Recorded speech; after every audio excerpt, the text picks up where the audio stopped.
Where the hell is Eyes at? Did you not invite Eyes? Where's my banjo? Hello, Kelly, Lanaya, Gracie. Good evening, everyone. Oh man, I'm missing my cap. Good evening, everyone. Welcome to a special edition of Manny Behind the Mic. Is that too loud? A little bit too loud? Actually, it's not bad. That's better. Hey, Naya, Kelly, and Gracie. Mariana, welcome. Hey, Jennifer. Mariana, Jennifer.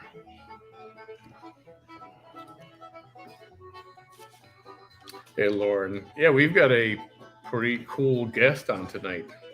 Yeah, I'm excited for this one.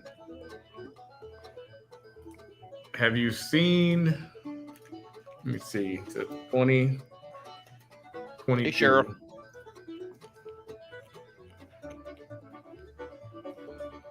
I can find a page for it.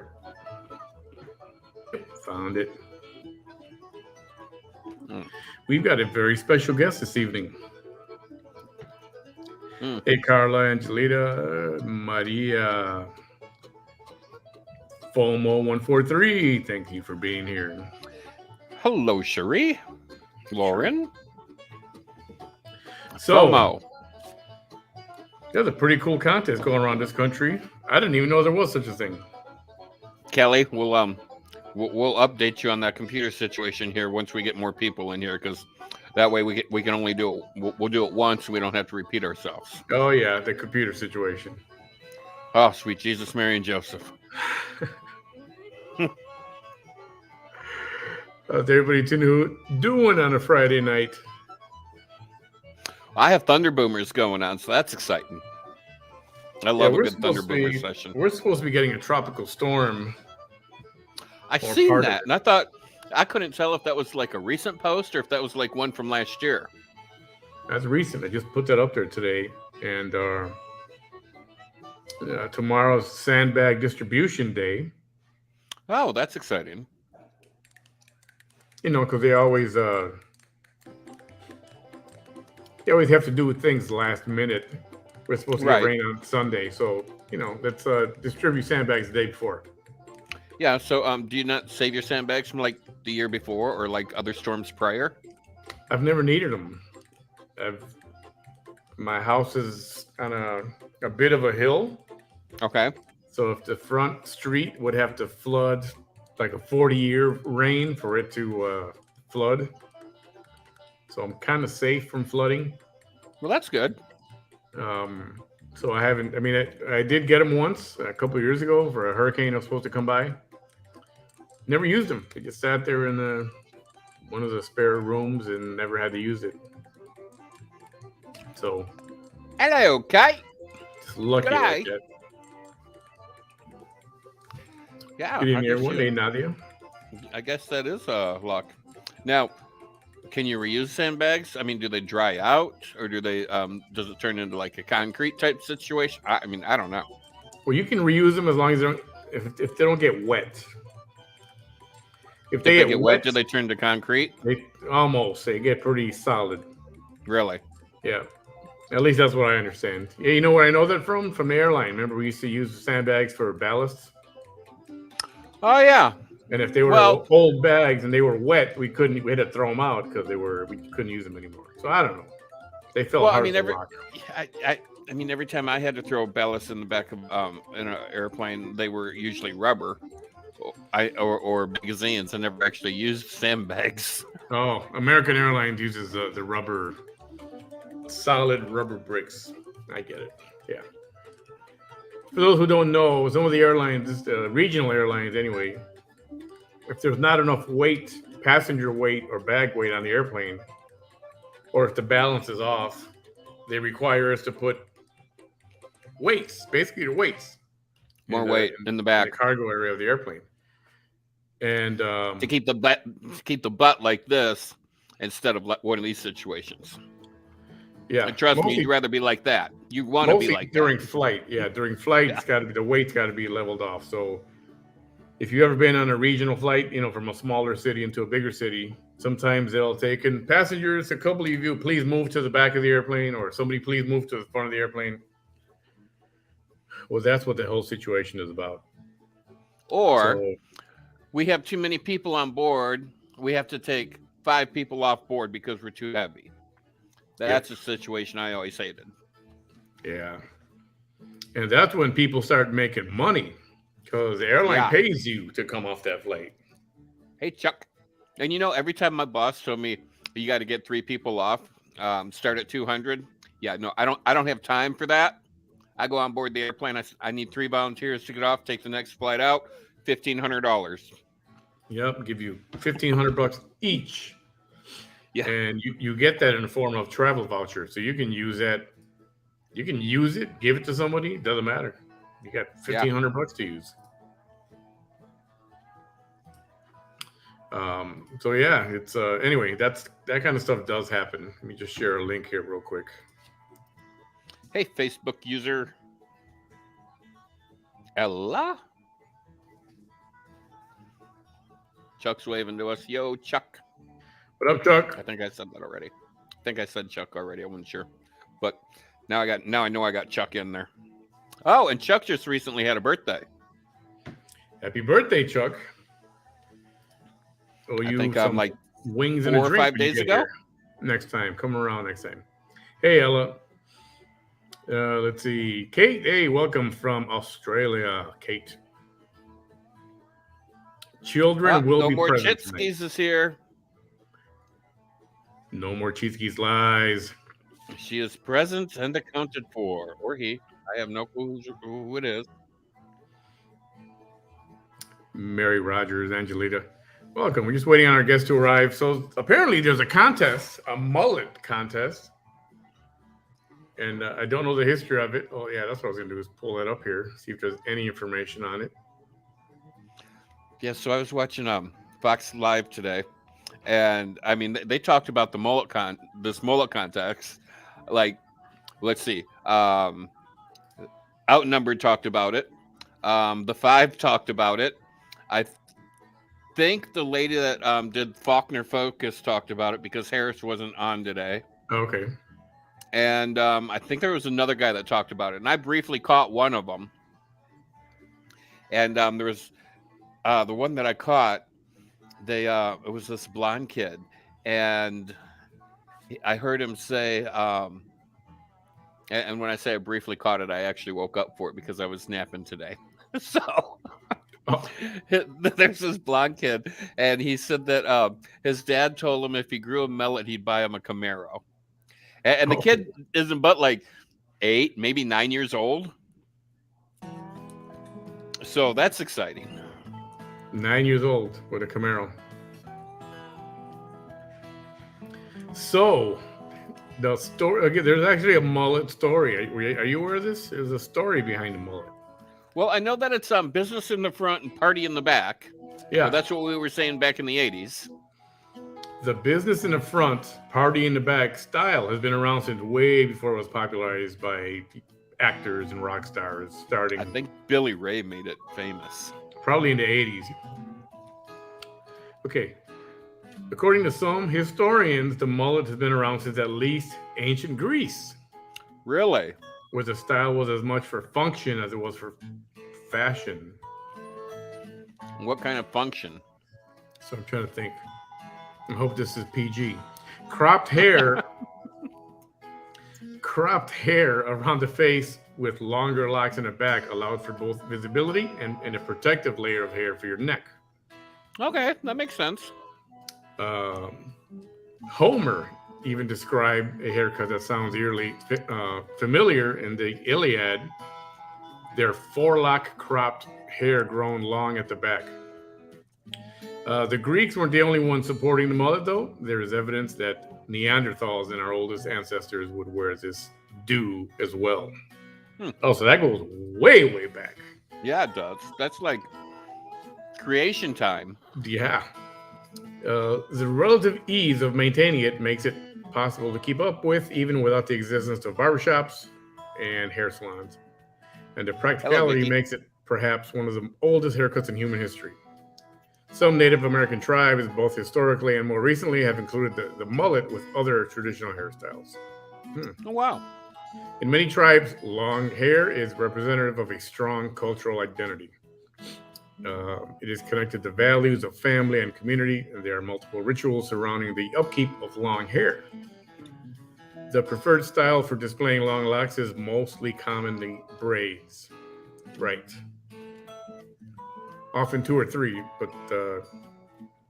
but cuts closer, the mohawks and the mullets have not been uncommon either. Mullets have been present in and out through our entire history as a species in different parts of the world. It wasn't until the 1970s when the mullet started rising to modern mainstream fame, reaching its peak in the 80s when everyone from George Clooney, Metallica's James Hetfield, sported one of those. It tended to be popular with white dudes who played rock music or hockey. Incredibly cool and trendy for a while.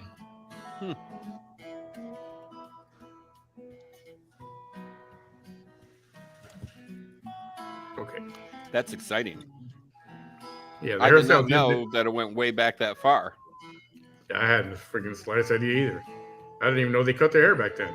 I don't know if they did or not. Well, I kind of knew that they cut their hair in like the Greek times or in Greece, back then, because a lot of the statues had very tailored looking hair. Let's see where they are. Blah blah blah. John Travolta had a mullet. Yes, he did, Nadia. The hairstyle didn't actually have the name mullet until. Oh, here's a trivia question. When was the name mullet for hair coined?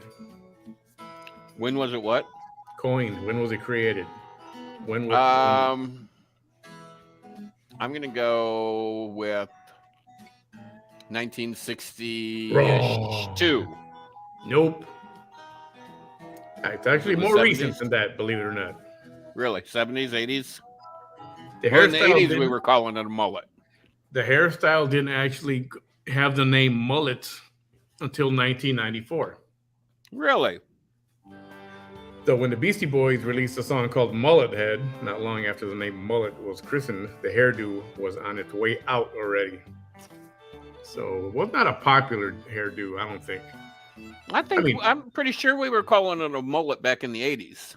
By the time the Beastie Boys gave the style to its name, it had begun to slide from trendy mainstream position it had been sitting comfortably atop to a more countercultural phenomenon. Countercultural, okay. So started getting shady reviews. The peak of mullets ended in the early 1990s, but the style has never completely faded from relevance. Instead, it slipped from the good graces of the masses and became iconic in various subcultures. Everyone from country music stars and lesbians. What? Yeah, a lot of the lesbians have mullets. I just didn't think they would pop that category in. The famous singer one. I can't think of her name. She sings "Come to My Window." Yeah, Melissa Etheridge. She has a mullet. I think she still does too. So country music stars and lesbians to hockey players and Native Americans. Jennifer Arnold even created a documentary called about the haircut in 2002 titled American Mullet. American Mullet. American Mullet. It's on Amazon. In more recent years, the mullet was actually banned in Iran for being considered too much of a Western hairstyle. Oh, seriously? God. If it's American, they want nothing to do with it. Right. So no matter what you think of it, the mullet has become enough of a staple of the American aesthetic that it's been placed in that categorization along with spiked hair, ponytails, and long hair in general. Will the mullet ever rise once more to its former glory from the 80s? Maybe not. But it has certainly cemented itself as an iconic haircut from the past and an important style to this day for many groups of people. All right, you want to go through a mullet list of famous people?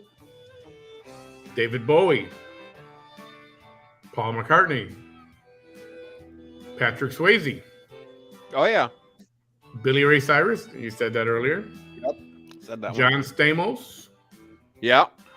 Ben Franklin. Really? Mel Gibson. Yeah. Hockey, Wayne Gretzky. Joan Jett of Joan Jett and the Blackhearts. Joan Jett, Oh, is, by yeah. the way, is in San Antonio tonight. She's playing some oldies retro concert in San Antonio this weekend. Richard Dean Anderson, MacGyver. Oh, yeah. And there's a whole lot more. Apparently, there's different types of mullet.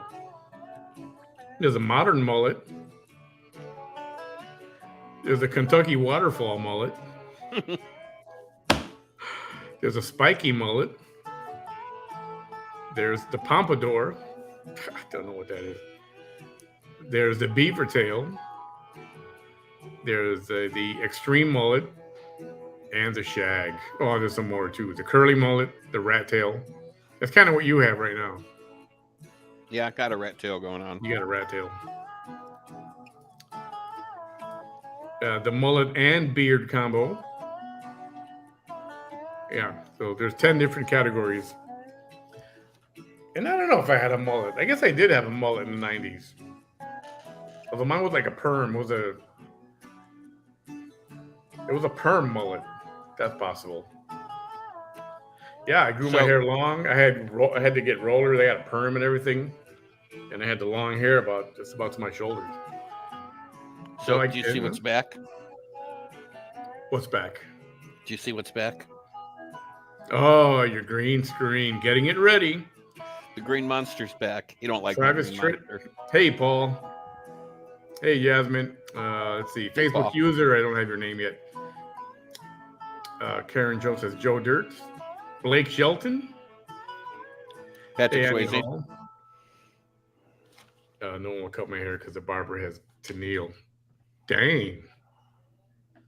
That long. Mike Gundy. Oh, not Mike Van Gundy. He's got no hair. Oh, yeah. John Daly. That's right. Very good. Hey, Paul. Paul made the move. Yes, hope you're safe out there, bud. Thanks for stopping by. So, real quick, let's talk about that computer. What the heck? So, I have my little list here. I don't know if you can see it because it's kind of bright, but I will briefly go through the tracking. And I said briefly because there's a lot. Oh, so you don't have it yet? I do not have it yet. So, the 16th, whatever day that was, Tuesday, I think, Tuesday or Wednesday, at 9:30 p.m., it had cleared customs. Tuesday, yeah. Tuesday. So at 10:30 Tuesday night, it arrived in Alaska, Anchorage. So at 1 p.m. 17th, so roughly 14 hours later, mechanical failure on the aircraft in Anchorage. Oh, boy. So that same day, the 18th at 4 p.m., it departed Anchorage.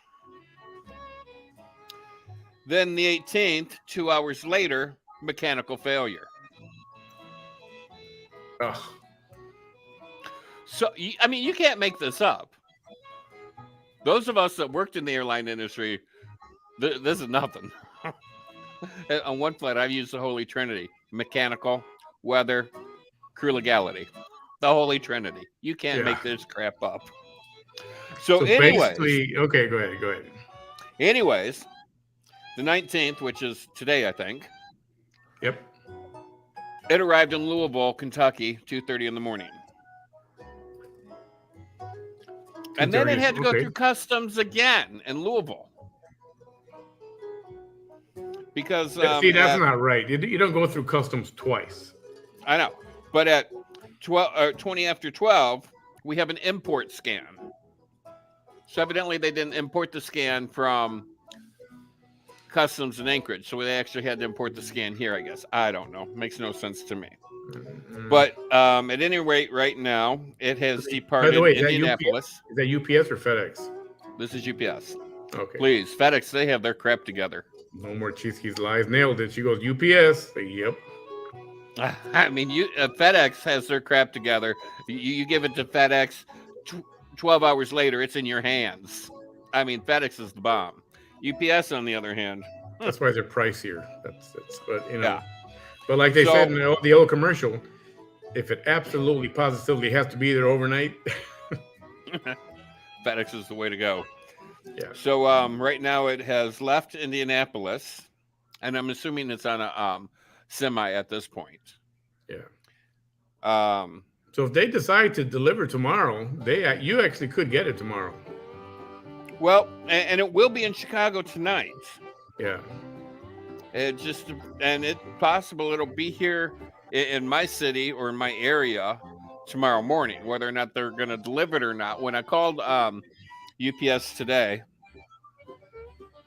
oh my God, it was a fiasco. First, I got some little old girl, and she's like, "Oh, this is an international shipment. I got to transfer you over to the international people." Ugh. So she transferred me over to the international people. I swear I was speaking to somebody in China because I had a really bad accent. I could only really understand about every third or fourth word out of his mouth.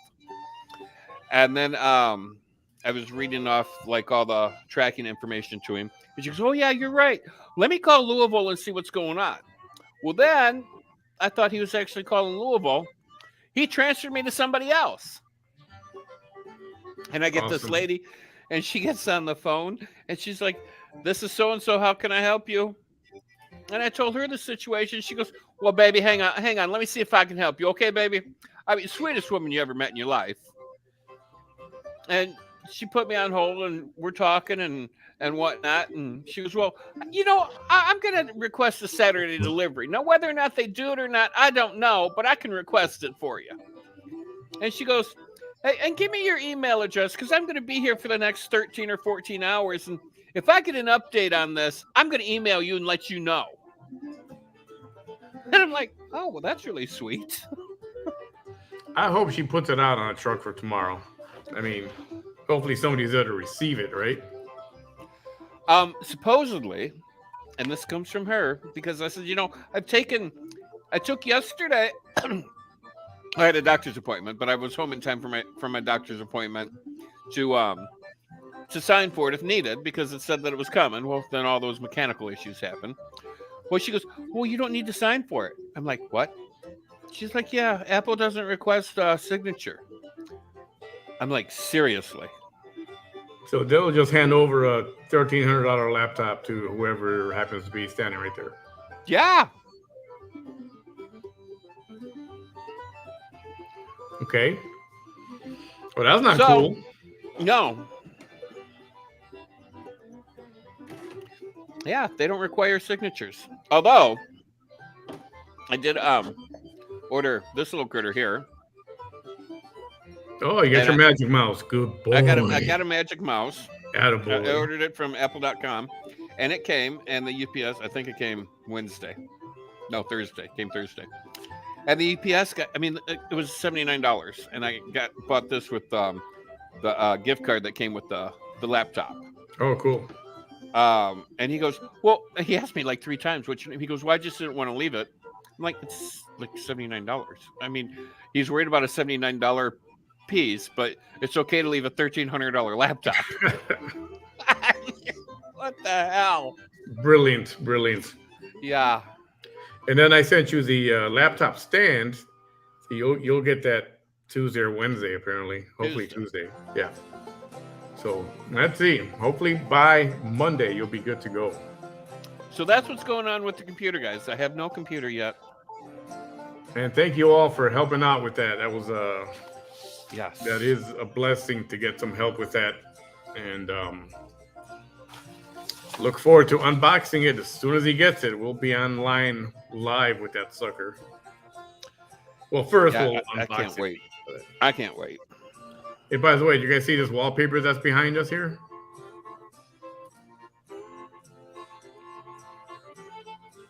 Yes. Mullet Lives Matters.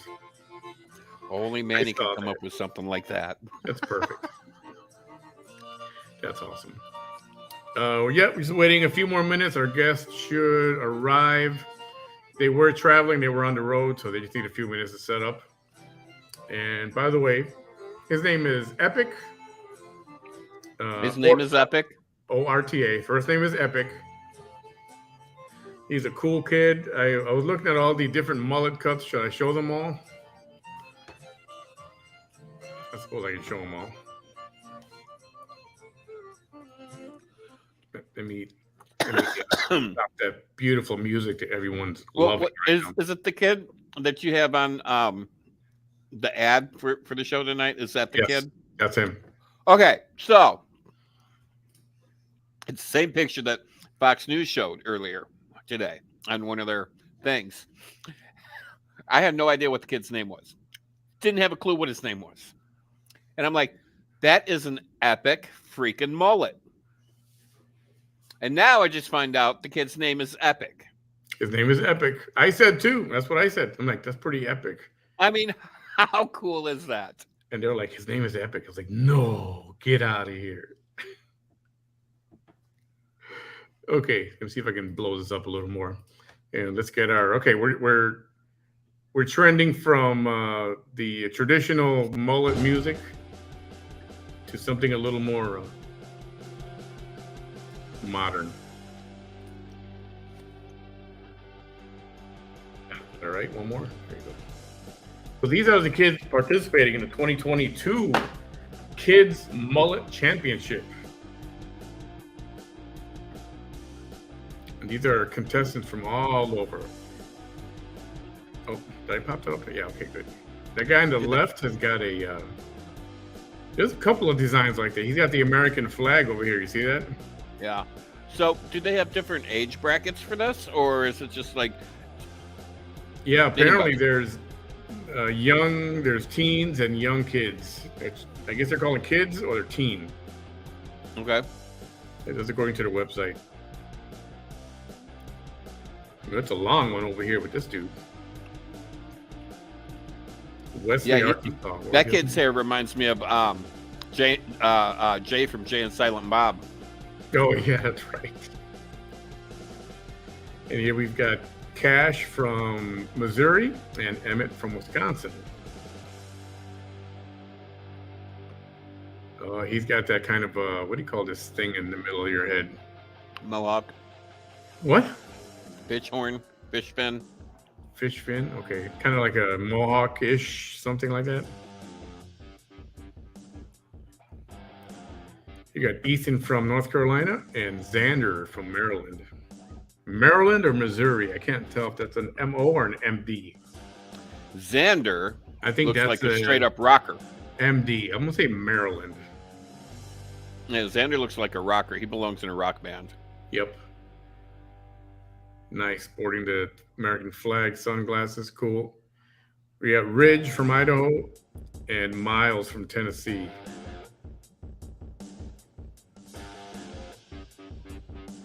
Yeah, so these are these look like traditional kind of mullets. Yeah. Except for the lightning thing on the side is pretty cool. Well, I mean, that's just how you make it more modern. Then we've got Brock from Georgia and Callan from Minnesota. There's another flag. Brock looks like a movie star. He's got those shades on, and he's like, "Yep, I'm a movie star." Autographs right here. Come on, ladies, come see me. I'll get a pic with you. Give you my nut. I'll give you my digits.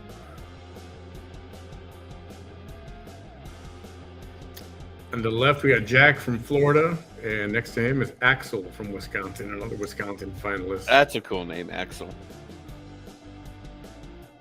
Speaking of Axel Rose. I heard some very disturbing news today. That they're coming out, they're going to start another sequel to Beverly Hills Cop. So it would be a fourth one. Correct. Yeah, because there's 3, right? Yep. Beverly Hills Cop, the original one. Then Beverly Hills Cop, when the guy with what's her name? Bridget Nielsen, the tall blonde with the legs. Yeah, I think that was Bridget. Former Sylvester Stallone spouse. And then the third one I thought was horrible. I think that was Chris Rock. And I'm not saying he made it horrible. It was just a horribly made movie. It was terrible. So I think they should just leave it alone. Go do something else. Do something original. Leave Beverly Hills Cop alone, please.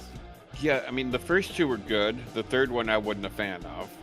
And I'm sorry, I'm 50-something. Eddie Murphy's got to be in his 70s. I mean, he's too old to be running around chasing people and shooting a fake gun at them. I don't think he's 60 something.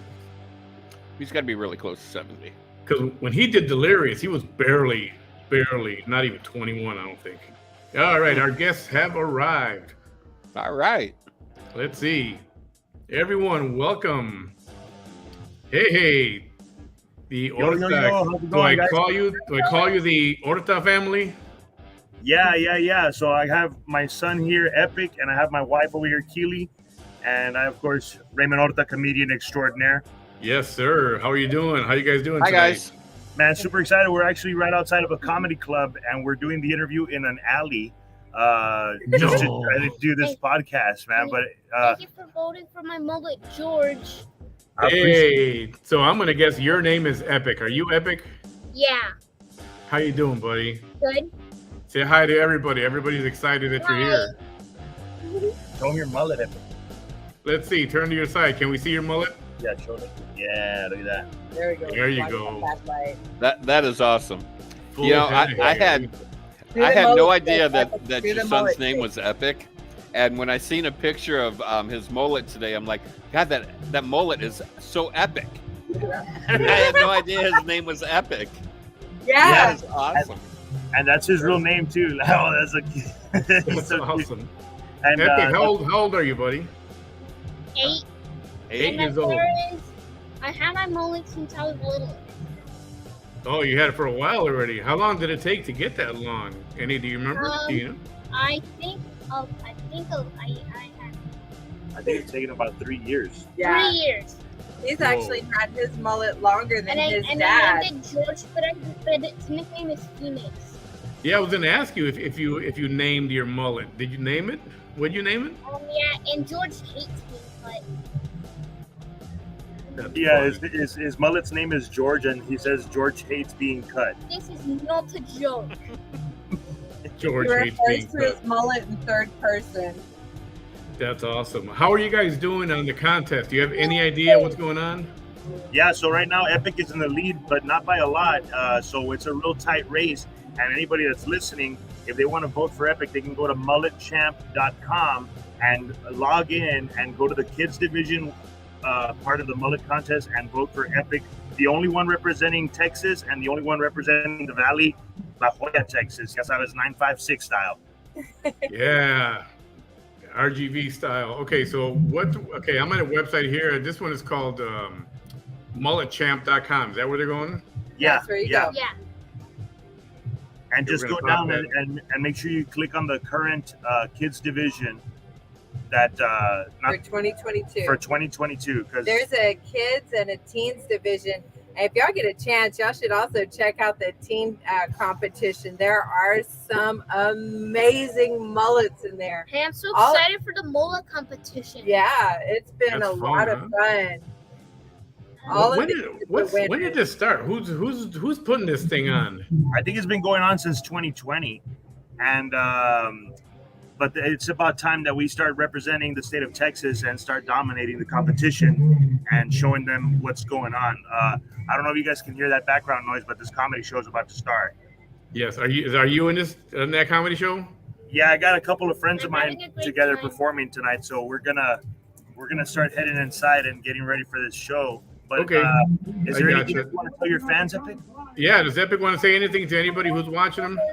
And Say it again. Say it again. thank you for voting for my mullet. Thank you. Awesome. You know, I noticed the voting problem. It's not a problem. The voting technique. You go in and then you gotta check your email, right? Yeah, you gotta put in your email and then they'll send you a verification number. It'll be in the promotions thing. Yeah, so check your spam box. And Okay. my son just wanted to say a little quick prayer for over everybody. Okay. Awesome. Say a big prayer. Our Father, please heal my fans and let the Holy Spirit come to them. Please heal them in the name of Yeshua HaMashiach. I speak to their pain to tell to them right now. Please heal them. Awesome. Amen. All right. Amen. Awesome. Thank That you was guys, beautiful. Hey, Yeah, hey, I appreciate you guys coming by. I'm going to tell everybody where to go to vote and what to do in the whole process, and see if we can put you over the top. Hey, before Epic, we I'll go, definitely let me vote for tell you about and my George. YouTube channel. You got What? a YouTube channel too?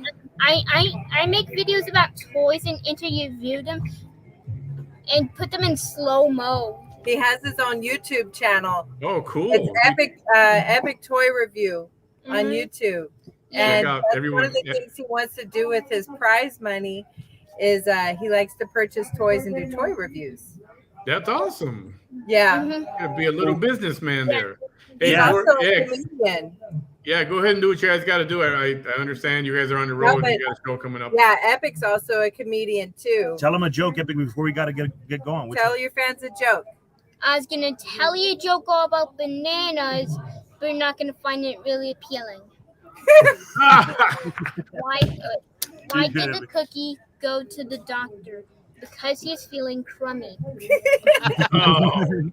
Yeah, awesome. You know, All right, sound guys, like we dad got to jokes, get you going know. inside, man. But God Yeah, bless we you gotta guys. get going. All right, Raymond, I appreciate you guys stopping by. Good luck. We're going to Thank you vote for guys you. so much Thank for you. the interview. Have a good night, guys. Bye. Bye. Did I do good on my interview? You did great, baby. Oh, that's awesome. Yeah, that was cool.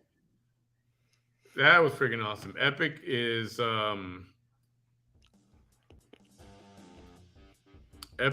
a cool kid going up against a whole bunch. Well, we were kind of in the middle of showing all the contestants, but so if you go to I had it up here somewhere. Mullet Champ. I put it in the comments. Go to Mullet Champ, select Epic. His name is Epic, just like the common spelling of the word, EPIC. And Awesome name. And his you vote from there. It'll ask you for your email address. You have to go check your email because it's going to ask you for a PIN number. They're going to send you a PIN number. Copy that PIN number and then click on the link that's in that same email, and that'll finish you up on voting for Epic. So hopefully we can help him out. I think the grand prize for him would be $2,500. Nice. And he wants to do toy reviews on his YouTube page. So that should be a whole lot of fun. Good luck to Epic. So go And vote. We got till midnight. I think it's Central Time. We got till midnight Central Time. You know, when I was a kid, we didn't have anybody that did toy reviews. So Well, I yeah, mean, because you didn't have any internet either. We didn't have. well, yeah. But I mean, what a great concept, doing toy reviews for other kids. Especially from a kid, you know? Yeah, exactly. The actual people who are going to use these things. Okay, it says voting ends at midnight. That's tonight, but it doesn't say whether it's Eastern or whatever. I think we got to this guy right here. We're on this page. We got, how do you say that name? Katchin? Katchin. Catch them, yeah. Katchin from Oklahoma and Eli from New York. Is that the first dark mullet I've seen? Everybody else had, oh, this guy got brown hair. The first brunette, or whatever you want to call it. I call it black hair. Brunette. Emmett from North Carolina. Mason from Fremont, California. Well, look at Emmett. Emmett's got that wavy, I would straight. kill pretty to much have. straight. I would kill to have Mason's hair. I mean, look at that. Dang, yeah, very full, curly. Ethan from North Carolina. Axel from Wisconsin. I think we had 3 contestants from Wisconsin so far. Okay, so there's Landry. Landry is the one who's got that very prominent cutout of the American flag on the side of his head. Pretty neat. That is, Yeah. wow, he's got a lot of hair too. Yep, Ridge from Idaho. I was hoping it would say all their ages, but I guess it's not going to say it. Emmett from Wisconsin, Miles from Tennessee, Jack, I thought, did we see some of these already? Yeah. How come I didn't see Epic here? Or did I miss it? I think it brought it up in a different order. Oh, there he is. Oh, yeah. Oh, it did. Check that out. So we did Xander. Okay. Bowden from Missouri and Jameson from Ohio. Look at Jameson with the big old shades on. Those shades are bigger than his face. Yeah. Cash from Maryland. Rowan from Arkansas. That's a long head of hair, Rowan. Holy cow. Yeah, it is. Holy cow. Let's see, we had Callan. There's Epic right there. Epic is from the lower Rio Grande Valley down here, La Jolla, Texas. And we're hoping to show him some love and get him some votes. Maybe we can get a little victory for Epic. Love to have him back after the contest. William from Ohio. Nolan, yeah, bring a winner back. Yeah, definitely. Whoever the winner is, I'll try to get him on the show. See, Nolan from Missouri, Brock. Okay, I think we got these already. So, you vote. You select who you want to vote for. Like you select this, it'll come out with the check mark. Then you go up here, put your email address, and submit.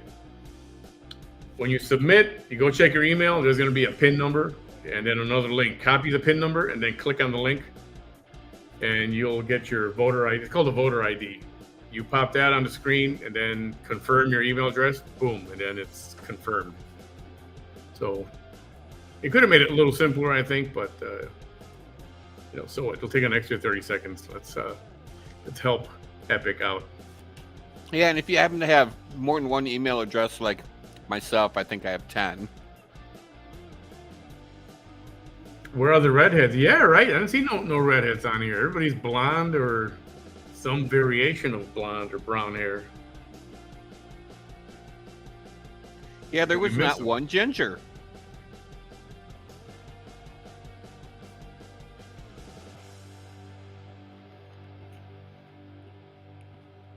Nope, no redheads. What's up with that? I guess gingers weren't made to have mullets.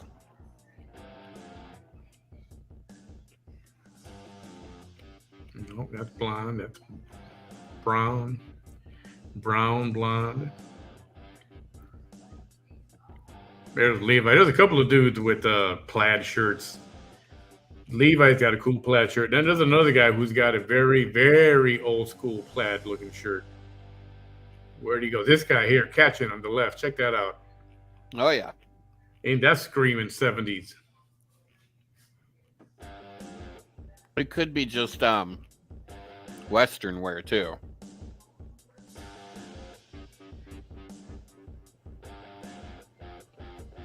Yeah, that's cool. A lot of these kids have been they've been on morning news programs. They're talking to them, and I don't know, they're having a whole lot of fun with this. So there you go. It's going to be at the USA Mullet Championships. The website is mulletchamp.com. Go to the 2022 Kids Division, Kids Voting, Kids Championship. It's got this logo right here in the middle.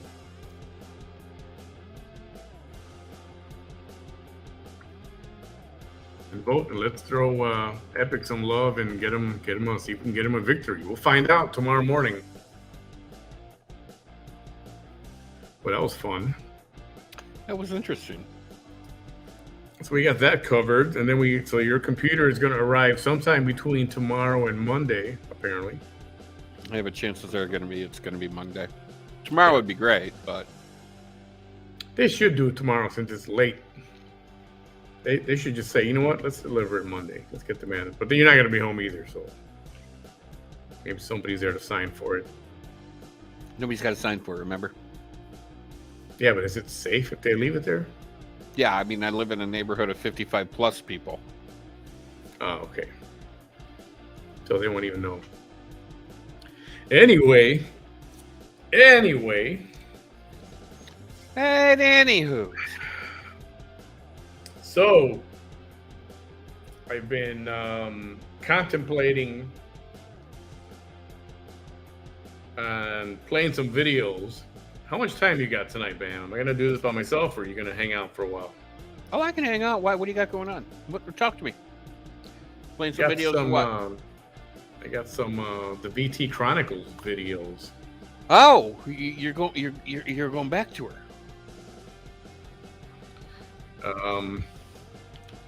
The people have spoken. What people is that? Our people. Oh. And they always say, give the people what they want. Well, you know. Get over here, you little son of a bitch. Goddamn bug. I'm still fighting with these pantry moths. You know, the customer's always right. Customer's always right. So I'm going to put together a few so that,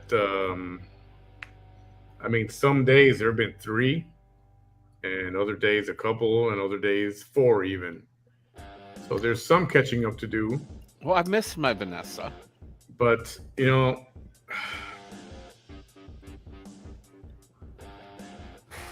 look, Nicole, what's new with BT? Come on, inspiring minds.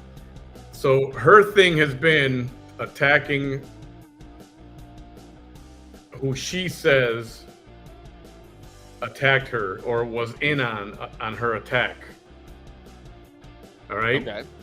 From Christmas Eve 2022. And as she's been going day after day, she's adding more people to the list. Oh, am I on the list? Of those who have conspired. You're not on the list, but I was named on the list. Oh. How did that happen? You know, I didn't know I could be 2 places at the same time. Well, didn't you know they have that that what do you call those things? The Star Trek has where they beam me up, Scotty. They have those things. What do you call those? Teleportation? Yeah, you can tell they have those now, just for you, and you can teleport wherever you want to go. So that's how you were in 2 places at one time. Well, I mean, if she says I was there, then that must be true. Well, you know, everything that comes out of her mouth is a blatant lie. Oh, not everything. Some stuff that does come out of her mouth is the truth. Other stuff that comes out of her mouth is stretched. And all the accusations that come out of her mouth, 99% of them is her belief. She believes. Yeah, I don't know. She apparently she said that I was there. Oh, you were there. Either while it happened or just after. I happen to know for a fact that you were not there. Oh yeah, do you remember that? Weren't you in Iowa? I was actually in North Texas. Well, not far north, but I was out of town that day. I was out of town for that whole week leading up to. I didn't leave. I was up in Victoria, Texas. I didn't leave Victoria, Texas until Christmas Day. I thought that was around the time that you were in Iowa and you were bouncing back and forth between Iowa and Denver and home. Yeah, I was between Clear Lake, Iowa, Denver, and Houston, and home for most of that month. So I was nowhere near her area, and even back then she was insignificant to me. Thank you, Oscar. Other than I interviewed her, or we interviewed her on Rio Politics, RIO Politics, and that interview is still online at that page. You can go check it out. You can go look for it. I want nothing to do with that page anymore. But, with the original owner anyway. So that's still there. But ever since then, I don't know, insignificant to my life. That's for sure. Yeah, after you left real politics, that's when you started having me come on occasionally, and the other guy. Josh. Josh, thank you. I couldn't think of his name. Yeah, Josh. The El Gringo guy. Yep, Josh El Gringo Peltier. Josh sadly passed away overnight one night in between our shows. This was right before Christmas. Yeah. While I was in Victoria is when that happened. Josh passed away then, and that hurt. Super nice guy, Josh. Josh was, and she is. Anyway, that happened, and I didn't leave Victoria, Texas, until 2 a.m. on Christmas Day, and I've got receipts.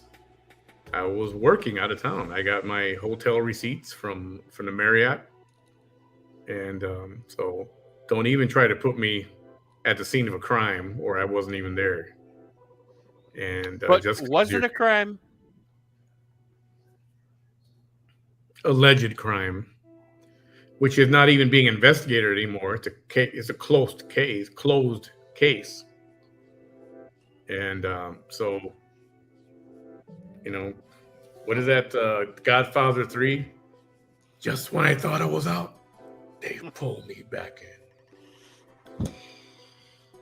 So, well, I'm glad that we're going back to VT Chronicles. I mean, granted, it is a lot of the same thing over and over and over and over again. But sometimes she punches it up and she will grab your butt and just, wow, where'd that come from? That was exciting. Yeah. But not very often, just sometimes.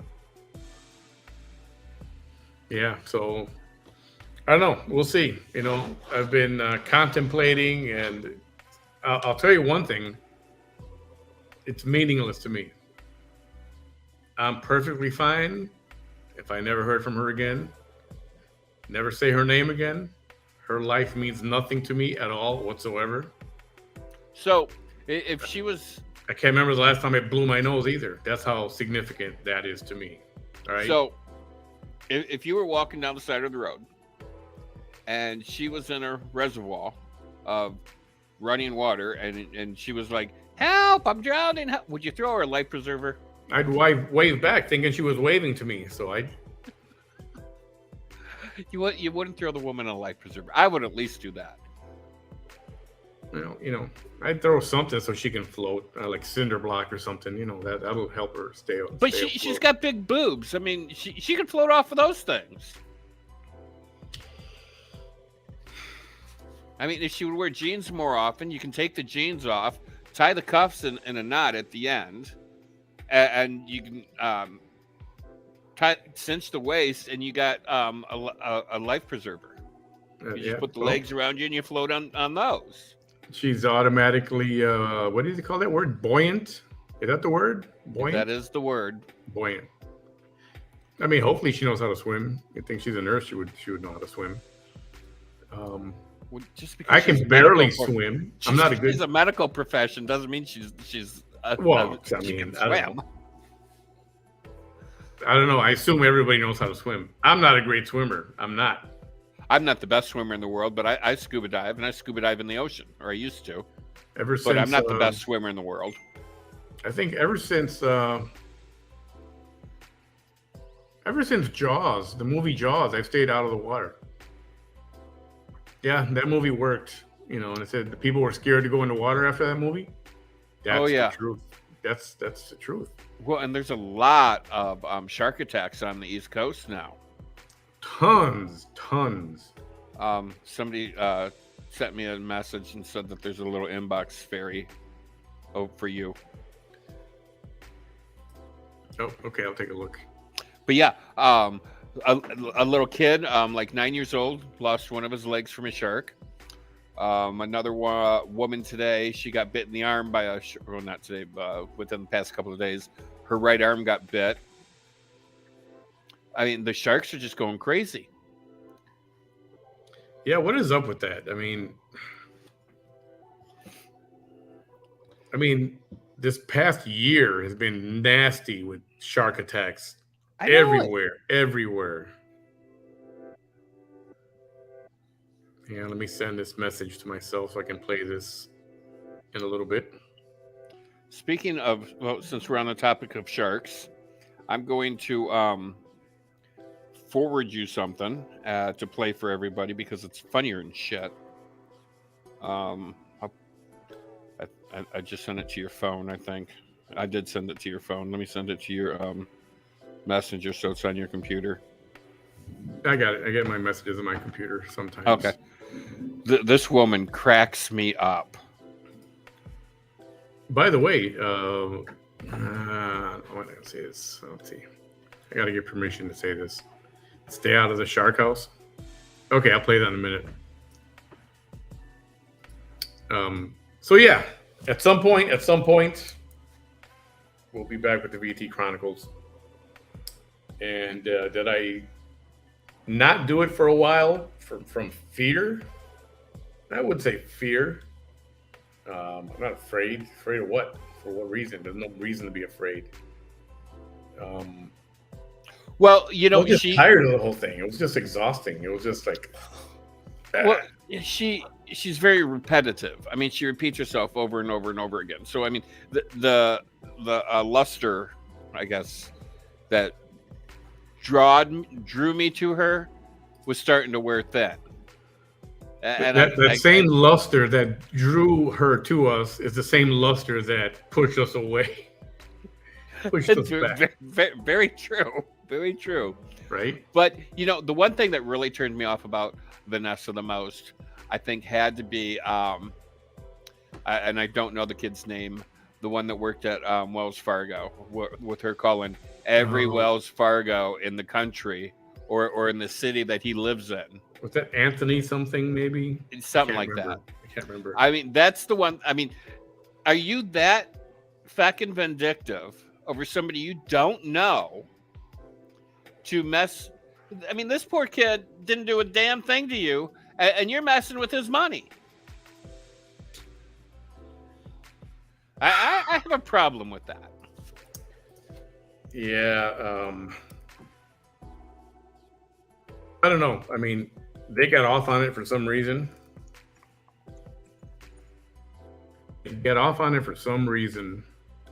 Oh, here you go. Somebody's asking. That's why I'm putting it up there. I know there's been a lot of people. Okay, there's a bunch of YouTubers, right? Some would have hundreds of thousands of followers, and some have a few thousand. Some have less. People putting their Cash App, and some people do it for a living, and there's different reasons to do that. There's some people that are requesting donations so they can buy a house. Wow. I mean, some of these things are way too extreme. This is my form of making a living right now, so I'm not ashamed to put it out there. And some people will make a living for it, and so what if they do? As long as they do it legitimately. And I don't know. I don't have a problem with that. If somebody's making their living online or whatever. It does take up some amount of time, especially if you're at it late and if you have to do research or if you're putting on. I've got these programs coming up talking about the prison system. Very interesting information regarding prisons and real life crime stories. We're going to have Lynn Marie Garcia back on the program. She's going to be talking about some of her books and some of the stories that she's been involved with. And, it does take some time to put stuff together. And if somebody's asked me for the Cash App, I'm going to put it up there. But I don't rub it in people's face to, you've got to support or you've got to help or whatever. Any donations are appreciated. And obviously they do help. So putting that up there by request. Thank you very much. Yeah. So back to the VT Chronicles. The other day I was thinking, maybe I should. And then I kept getting messenger messages. Are you going to do it, please? We can't watch. And that's the main complaint. There is a lot of people out there that like watching her that can't. And the only way they can is through you. Yeah. And I started to feel, bad. Not as in, not that I was being pressured or guilted into it, but it's like people want to watch and they can't. It's like, yeah, that sucks, man. you know, there's got to be a venue. There's got to be an avenue. So we'll see. We'll see what happens. I mean, you pretty much have my answer there. Am I going to be afraid and intimidated and let all that stuff happen? Nope. I got a bag of tricks myself and a bunch of names myself that I can throw out there, and but I'll just leave that at that. I don't want it to get to that. Don't want it to get to that. Yeah. Dee Dee, I see your question there. It was good. Let's see. First day, Wednesday was good. Yesterday. So Bam is back at work. That's what he's talking about. Yeah. Bam is back to work on the big yellow bus. Yeah, I took Wednesday was our first day back. I worked a full day. Yesterday I took a half a day off, had a doctor's appointment, and today I took all off because last night I had an asthma attack, so I couldn't breathe most of the night last night. So today I ended up going to the hospital or emergency care and getting that taken care of. So how did you get through your asthma attack? Do you have something handy there to take? Or well, I have a Buterol inhaler, but sometimes all that's supposed to do is open the pathways in the lungs is what it's supposed to do, because once they're restricted, the Buterol inhaler is supposed to open them so you can breathe better, but sometimes it doesn't do it, and you'll have to go and get a breathing treatment, or sometimes a shot of Epi or a shot of something. Here, let's play this little. I got a review here to play. Do I want to play it? Yes, I do. Let me find this thing real quick. So I only worked one day this week, Dee Dee, but I worked 1.5 days, but the 1.5 days I worked wasn't bad.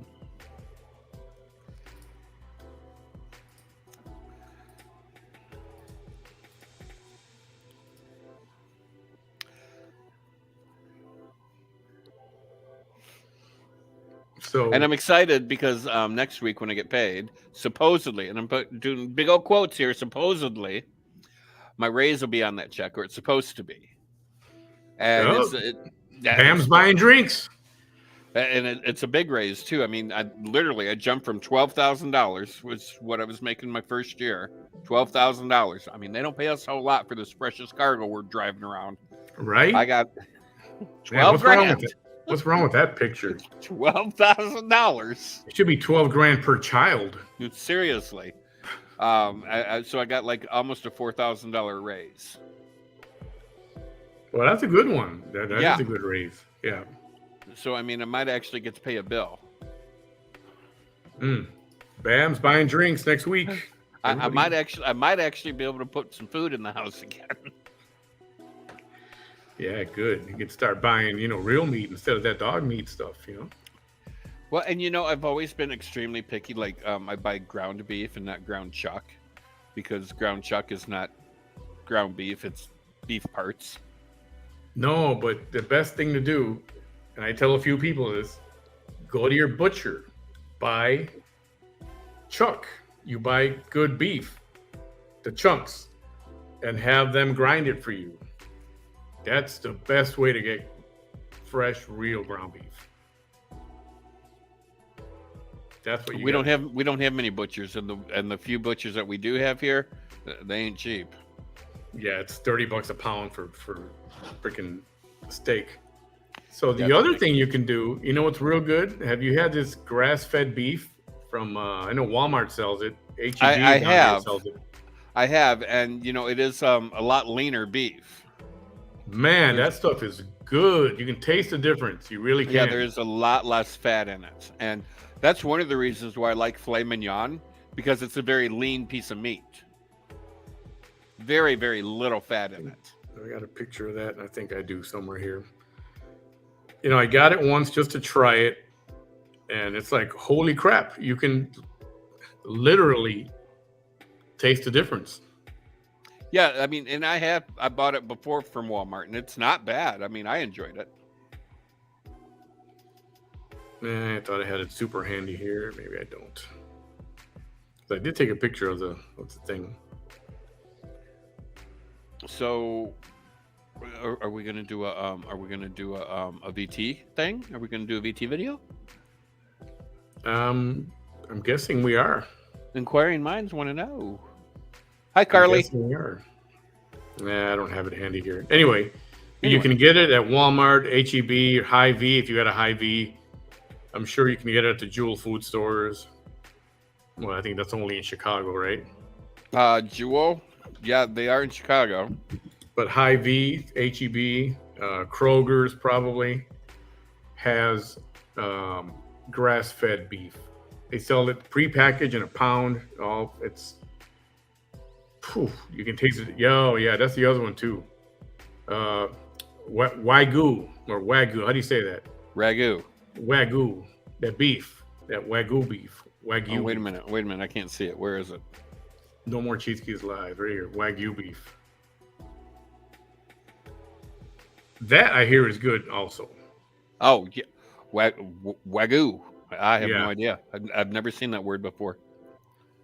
That stuff is supposed to be real good too. Now that one is not real cheap. That's for sure. I bet not. And then the other one that's good is Kobe beef from the Japanese stuff. Kobe beef is so special because why? They massage the cow. They give the cow beer to drink. Oh, just what we all want, a drunk cow. Give him a lot of beer. Massage him real good around his neck, his belly, his back. Right before they chop his head off. So. Oh, well, what a life to live. You get drunk, you get a massage, and you get decapitated. Hey. Because. I mean, do they give him a reach around too? A lot of there are bad chemicals when an animal is stressed out. Chemicals leak out and get absorbed by your muscle system. So that chemical, you can taste it in the meat. So the best kind of animal is a relaxed and happy animal. So that's why they're very. That's why you have that commercial from California. Happy cows come from California. Happy cows, supposedly. Yeah. I don't even know if cows can afford to live there, to be honest with you. I heard the cows are moving over to Wyoming. Yep. No lie. To Montana, too. So, yeah, I have to see which videos where we're gonna start because it's been a. Well, you told me that in one video she called me a bag of bones, and she accused you of doing something. Yeah, you were a bag of what do you call it? A bag of meat and bones or something. Okay, well, everybody's got to be something in life. I guess I'm good for a bag of bones. So yeah, that was supposed to be an insult. So, if that's the best she's got, okay. If you got to go to rehab for that joke, I'll go with you. Okay. So, yeah, I don't know. You know what? I don't know what's going to happen tonight. I only have one downloaded. I have to look at everything. See, friends, just a quick update. Supposedly it'll be here Monday. It had an issue in Alaska with the two mechanical aircraft issues. Yeah, so they told him the airplanes were stuck in Alaska. Yeah, broken airplanes in Alaska. So they gave him an ETA of Monday. I told him he should have pushed for Saturday delivery. And I tried. because it's late and they might do it anyway, but I tried. So as soon as you get it, when he gets it, we're gonna do an unboxing video. We are an unboxing live, so you guys can all see what it's at. I don't want nobody thinking this is just a story or anything. We showed the receipt. It was ordered. So in case, for those doubters out there, which I know you guys are all cool and you all believe and you guys trust us and stuff. So it'll be just a couple more days. And it works out because I sent him my pack, the laptop stand a little bit late. I just sent it the other day, so he'll get that in a couple days as well. And he'll be able to. Then you just need a microphone. I To do. get you a mic. Yeah, you're gonna need a mic for sure. And For sure. headphones. Yeah, headphones. You can use any headphones. You can even use those. Or you can probably use that. How does that connect to your computer?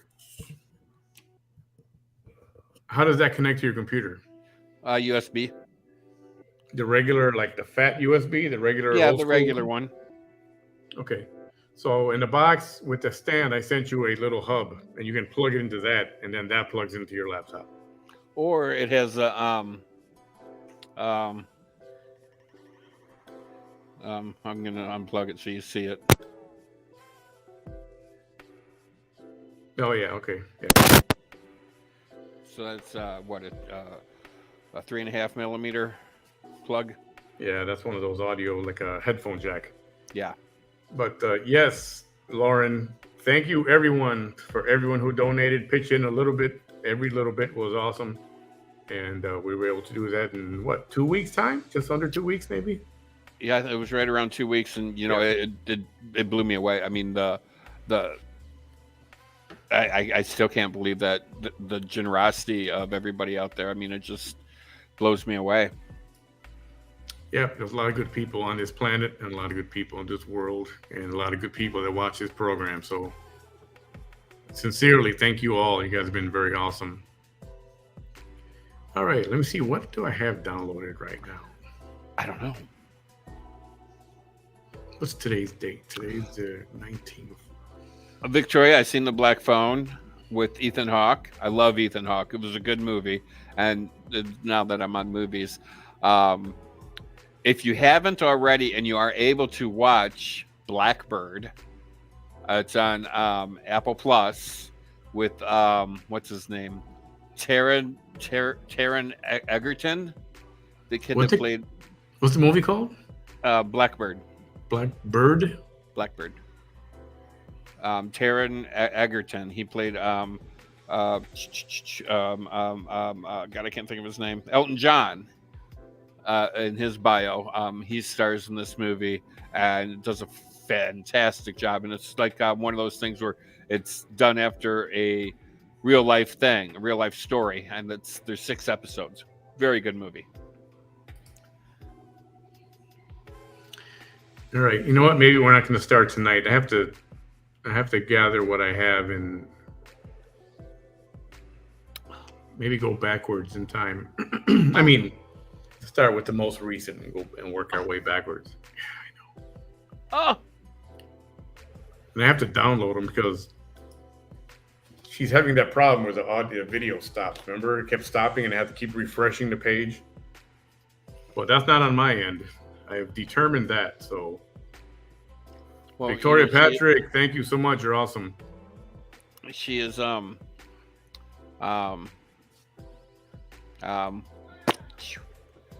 she does it on her cell phone. So I mean, and half the time she's driving around the damn city, so she loses signal.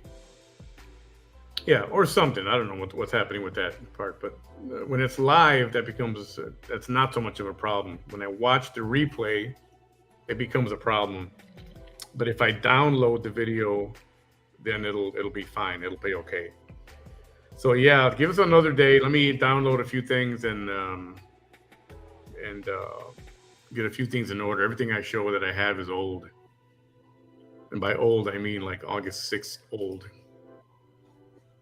I was trying to pop something up here, but hold on. Well, no, you don't. You're an asshole. Who? My lights just flickered. Oh, I thought somebody was being inappropriate in the chat. I was like, what?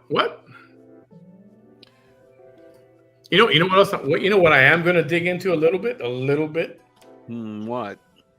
Is there's a feud going on between Katie Joy. She has a page called Without a Crystal Ball. Mm-hmm. Marissa, who's got a page called Molly Go Lightly. And yeah, we talked to Molly. We had her on here. Yep. And there's another lady called can't remember her name. I'll try to think of her name in a minute. Anyway, Katie is not a very popular person, and they were all discussing and trying to help the McRae family. Marvin McRae, his mom, trying to get her to see him, even though Dre McRae was kind of putting a halt to that. But finally, she was able to make a deal with the attorneys, and she got to see her son, his birth mother. And a lot of people were raising money for her name is Letitia, that's his mom, so that she can travel across the country, see her son, donating money so she can get a lawyer, so she can have the rights to see her son. And so there were expenses, and people gave from their hearts, and they donated. And I didn't put the link up because that situation got ugly very fast, and ugly in terms of there were too many false or fake Cash App accounts out there, and I did not want to put the wrong Cash App. Which makes sense to me. Yeah, I didn't want to put the wrong one and send it to some this dude. Oh yeah, pray for Vaughn, Cash App, pray for Vaughn, and dude's just pocketing the money. So I was going to wait till everything got sorted out, and then before putting the Cash App up there. But before I can even do that, there was already conflicts as to there's 3 or 4 Cash Apps out there, and then the YouTubers were criticizing each other and who's stealing the money and who's making money off of this and who's making money off of that. Then they start going at it. And all of a sudden, the Marvin situation kind of got brushed to the side, and everybody's just arguing with each other and fighting. So Katie Joy is making some nasty accusations against Molly Golightly, Marissa. And a lot of people are making a lot of accusations against Katie Joy, or without a crystal ball. And it's gotten so ugly and got So somebody doxed Molly's information and put her phone number out on the internet somewhere. I remember you telling me about this. Now, people said Katie did it, right? So I'm watching Molly that night. Somebody tells me, hey, turn on Molly, it's funny. And I'm watching. So she turned it, instead of becoming a victim of, people calling her number, she turned it around and she started talking with these people, with these guys that, some kind of dating line, I think. And she started talking with them and having fun with them. And man, it was a hilarious night. I want to say there's that word again for today. It was epic. Every once in a while, we do one of those shows that's just, man, that was hilarious. What a great time we had. And to make it even, what made it even more epic, I mean, I remember you telling me that she, a couple of times, it was a sex line. If she would have asked for credit card numbers and actually charged them for probably, she could have. And there were guys calling all shady and stuff. What are you wearing, or what do you look like, or whatever, and where do you live, and all that kind of stuff. Well, if you want that information, I need your credit card number, baby. She turned it around. She played the role, and oh my goodness, it was epic. I think that show is made private now, so you can't just go watch it. That sucks. But everybody in the comments was, Katie Joy, your move backfired, and it did. It was quite something. So did Molly change her number now, or does she still have the same number? Jessica Lee, thank you so much. You're awesome. Thank you for I think it's a bubble, right? Super bubble, something like that. Thank you so much. No, she didn't. Her number was there. It was ringing off the hook while she was talking with one guy. There were calls that were coming in on her phone. And she just had fun with it. And it turned out to be a funny, funny ass night. It was incredible. So I'm still trying to figure out where this Molly Golightly is racist thing. I haven't seen it. I don't think she is. That's just my opinion. And I've been visiting with another YouTuber. Her name is Tiaya. I think her name is Tiaya. Tiaya. I think it's Tiaya. Tiaya, if I said it wrong, I apologize. Tiaya is cool people, and she's also on the exposing Katie Joy, because Katie Joy's got some lawsuits against her apparently. For what? I don't know. I don't know anything about them, so I'm not going to talk about that. But oh man, it's gotten that situation has gotten out of control. So I do want to visit it. I want to say what's been going on since. Remember that night, that video with when Vanessa invited Dre to come on her show, and I think that's viewed almost 280,000 times on my page. Yeah. That ever since then, that was like the first day or two of when a lot of us found out about the story. And ever since then, it's gone from, pray for Dre and justice for Dre to these people fighting against each other, and the Dre stories and the Marvin stories here on the side. But here they are fighting back and forth. And it's mostly Katie Joy doing the attacking and everybody having to defend themselves. So do we know how Marvan's doing? I mean, is he up? There's no official update right now that I know of. I haven't inquired into that yet. All I heard was that he was still in a coma. He was, yes, Carly, that's her. I think he was having assisted breathing, but he didn't require a ventilator machine to breathe for him. Well, that's promising, I think. Yeah. And I don't know what the situation is, the actual situation, because now, Katie Joy donated money to Marvan's mother. Well, now she asked for a refund and took it all back. It's just gotten ugly, out of control. Yeah, Kate, I don't know. I'm gonna try to find out, and it's gonna be hard because you've got, Katie Joy hates everybody, and then you got everybody hates Katie Joy, and that's all it is. You got to be on one side or the other. So it's going to be hard to get an actual what the F is going on here, Yeah. And I don't know if it's, because Kate says no, Molly's in the wrong. All right, well, I want to know why. I want to know why. That's what I want to do. Anyway, so I'll have that coming up as well. I'm not going to get involved in it. I don't want to put myself in the middle of it, but I do want to check out both sides and just put it out there, bring it up a little bit. Yes, they both got major league problems. Yeah, they each have their own thing. People say Molly wants to be a. Molly was already a. I don't want to call it celebrity, but she was on a program called Wife Swap. You ever see this thing? I love that show. Or two families, they'll take the wife from each one and they'll swap them.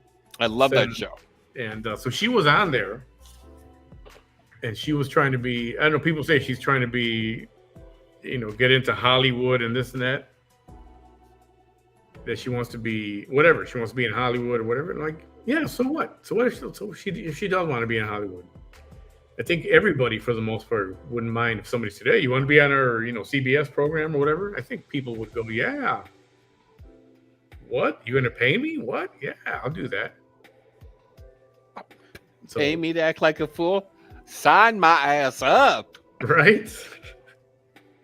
So I ain't gonna judge anybody for that, because I think everybody in their own secret way wouldn't mind some kind of invitation to the TV show or be famous for a little while, her 15 minutes. Although, nothing wrong with that. You can't call it a wife swap now because the Democrats won't allow that. Oh. Don't even get me started. No politics tonight. Not on Friday night. But so I don't mind if she's trying to seek fame that way, whatever. I don't care. So what? Everybody in some way or another wouldn't say no, right? That's what I think. You were going to say? Well, so there's this school district in Texas, some place where y'all live, that has decided to bring back the Pledge of Allegiance just for their school board meetings. Evidently, you still can't do it in school, but they brought it back for the school board meetings. And if I remember correctly, it's the same school board that has a couple of books under review. One of them being the Bible. And the other one... Bible is under review, huh? Yeah. And the other one, I can't remember the exact title of it, but it has something to do with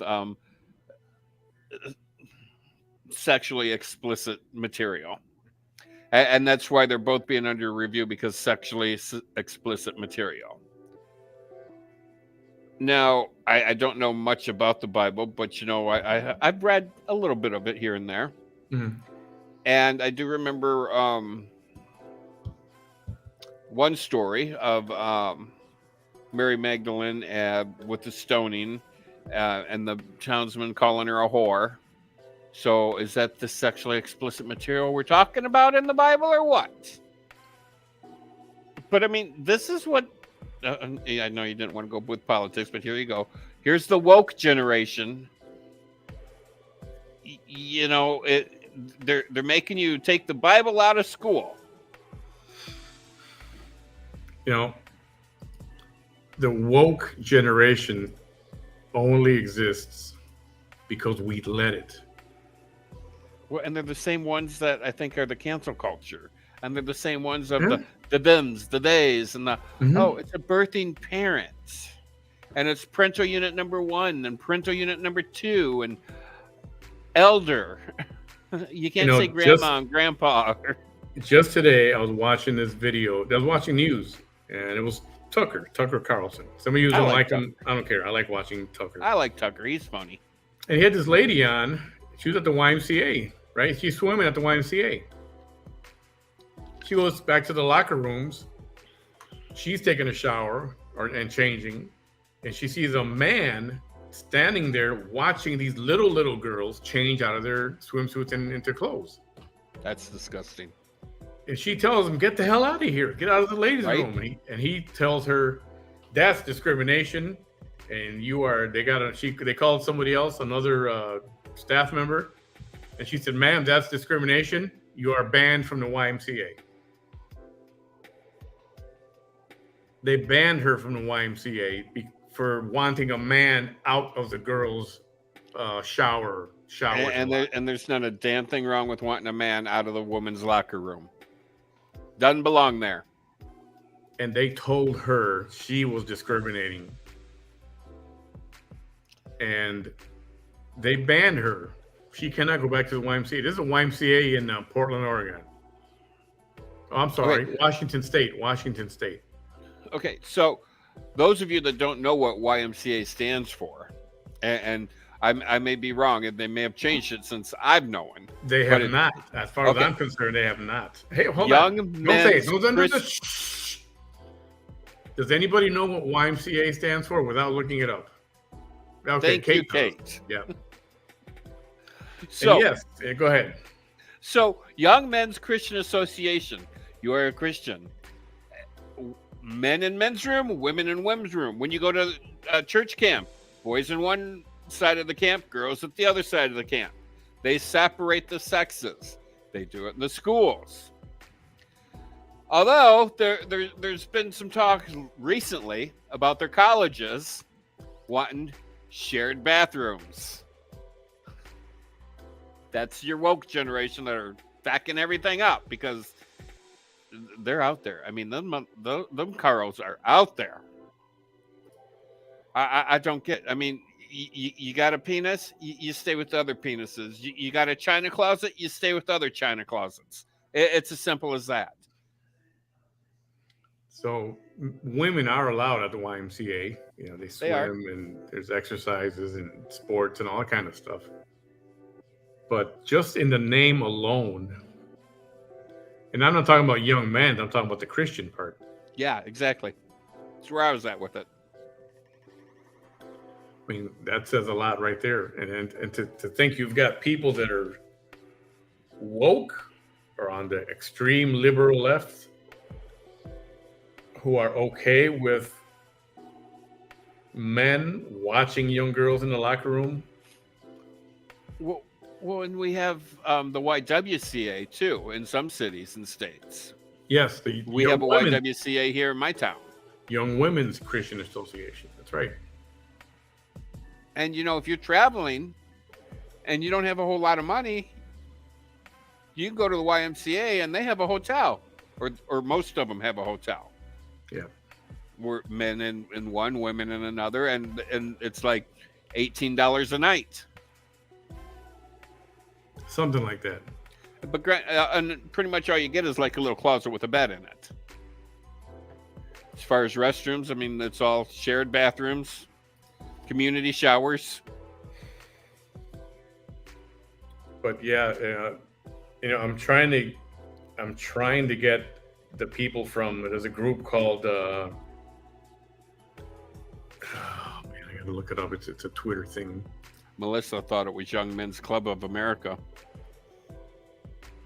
Oh well, that would have been. I mean, it fits. Yeah, it does.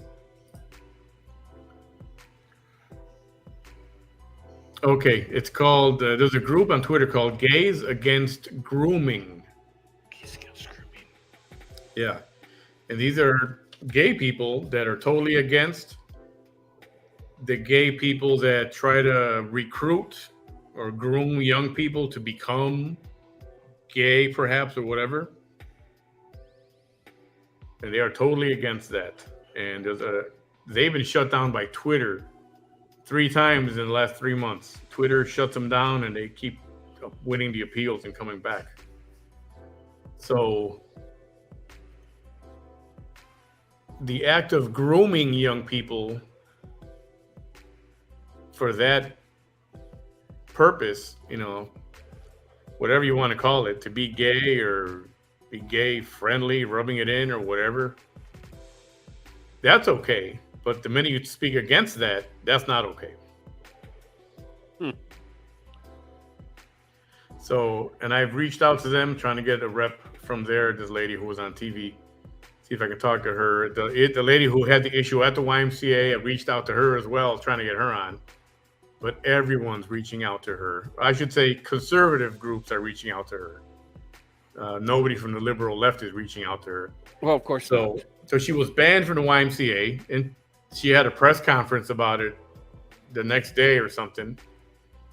And she was attacked by trans people saying, a trans woman is a woman, a trans woman is a woman. And no, they're not. Yelling all these things. And then they were attacked by some of the trans people. It's like, hey, man, what the hell's going on? That's like saying a man can be pregnant. No, they can't. Yeah, no, absolutely cannot. But according to them and their idealism and their beliefs, a man can be pregnant and give birth. Yeah, no, that's not how it works, people. Common sense. And I know common sense isn't so fucking common anymore, but common fucking sense, okay? Yeah, seriously. And I thought about modifying my show name a little bit to something about common sense, because we talk a lot of common sense here. We do. I'm trying to find a story. Because, well, we have common sense. Let me see if I found this thing yet. Nope. One more. Let me check one more here. Nope, that's not it either. And it's okay for kids to go to a drag show. Well, Kata just said something about a drag show, and I think the word was appendage in the front. Here, let's watch some of this. This was Kate's comment when it pops up here. I saw a drag queen recently had a huge appendage in front of minors. Yes, I saw that too. I don't know if it's the same one. There have been a few of those like that. Like, what the hell, man? Yeah. What the heck? Yeah, let's watch a little bit of this, not a whole lot of it.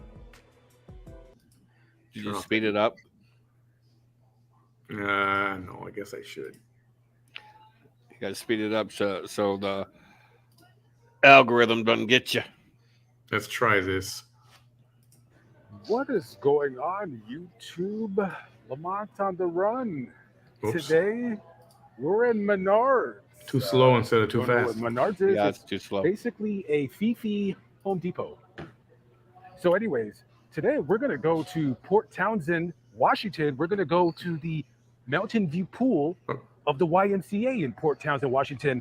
And we're going to talk about the story of a woman, 80-year-old Julie Jamin or Jamon. Not sure how to pronounce her name. Let's continue. On July 26th. Okay. Never mind. The dude's walking through. He's not going to show any of the actual video. So I have to find it. Sorry about that. I thought this was the one. This is Got our hopes up for nothing. not good. What do they call that? Title bait and switch or whatever you want to call it. Okay, I found it. Found a good one. All right. He found it. I found it. Here we go. Hercules, Let me Hercules, speed this up Hercules. a little bit. 125, perfect. And roll the videotape.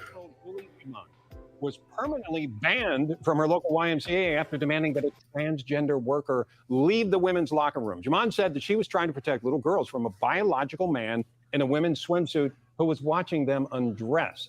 But the problem didn't stop there. Take a look at this. She's given a speech a couple days ago. Transgender activists began heckling and intimidating her. Julie Jamon joins us right now to tell us her story.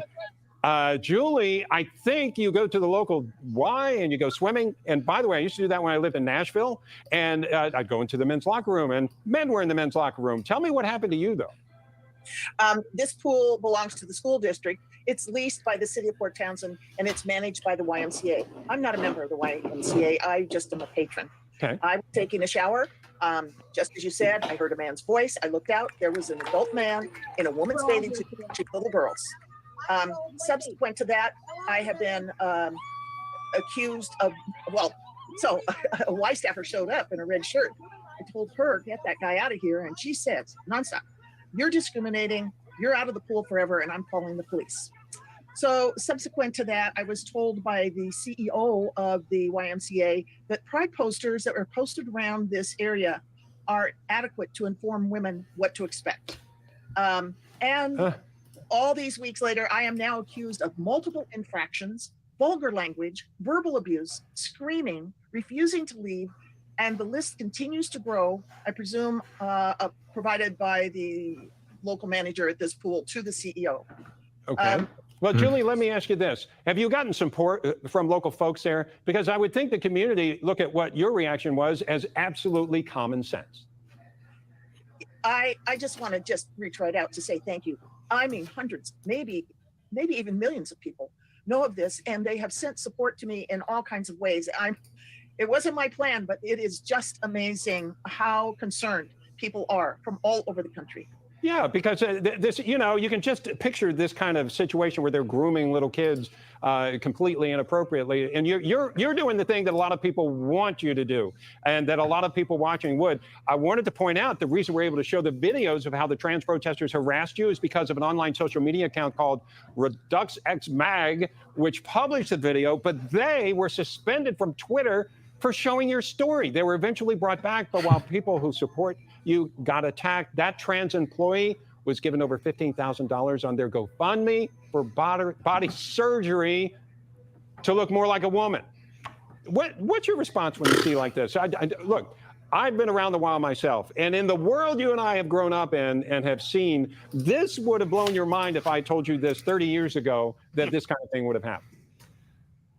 I would say that this person has a right to his body and whatever he wants to do. But I hope everybody is aware that this, from what I understand, is a pretty wonderful profit for big pharma and medical systems. And what's happening to children becomes even more disastrous. The Y, by the way, when a person comes in and says, I'm a woman, and he's not, he's a man, but he says he's a woman. Yeah. The Y has no way to know what his intentions are when he goes in to the women's dressing room. That's right.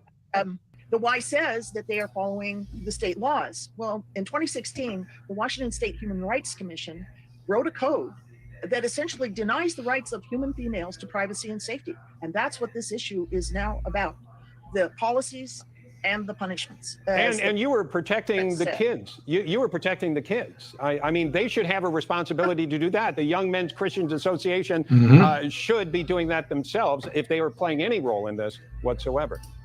It's pretty frightening. Thank you so much for joining us. I'm sorry you had the experience. I hope you get a positive reaction and support in the community, because a lot of people think they're crazy, and you're the one using common sense. Thank you so much for telling your story. Can I tell you one more thing? Yeah, go ahead. The city of Port Townsend, while I was being attacked by these men, along with a few hundred other people, were attacked with the police department watching, with orders not to interfere. I presume that came from the city manager. The city council passed a proclamation that said we must be particularly careful not to discriminate or be prejudiced against transgendered people. Yeah, so the police were told not to engage, don't get involved. They were told, don't get involved. So the whole thing with the pride flags being flown around this particular area or pool or building or whatever is supposed to tell somebody what to expect in this building or in this establishment. Yeah. Okay. Not everybody knows what a rainbow flag means. And now you got like you got 900 colors in the flag. Nobody knows what the hell that is. And then this just brings up a great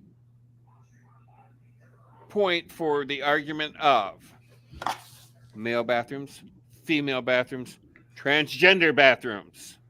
Everybody has your own fucking bathroom. Everybody's happy. Everybody's safe.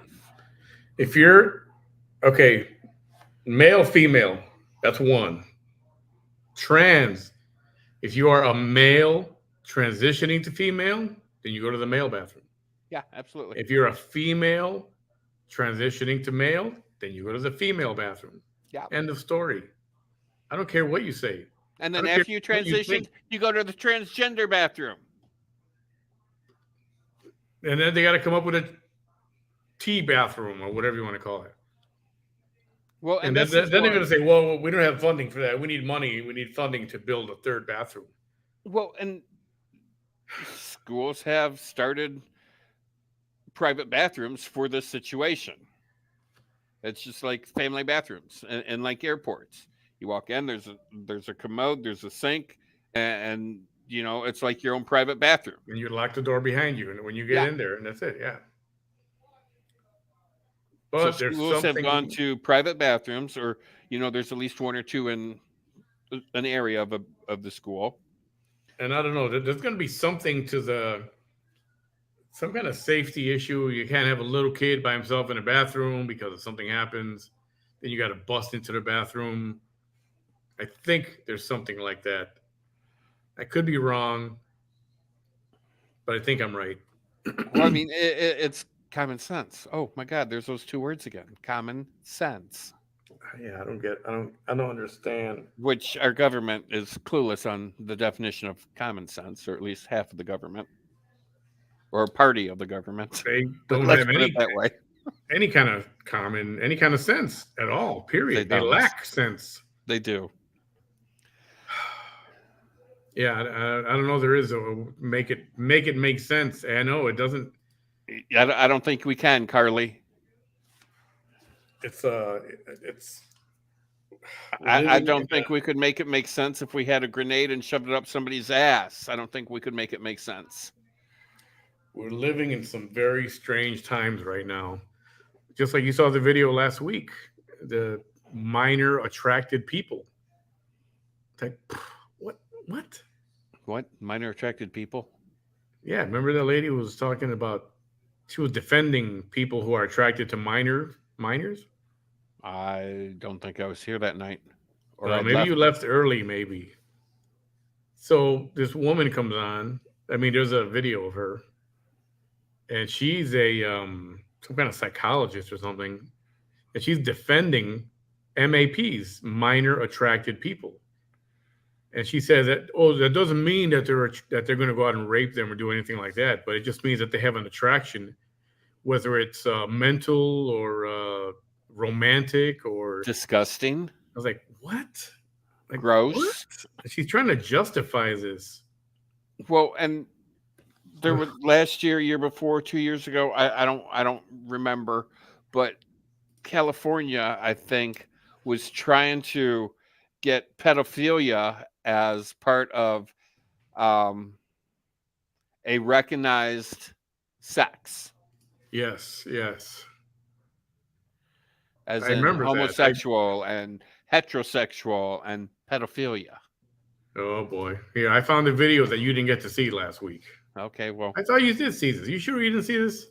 it's not ringing a bell for me. I mean, this lady has a whack job.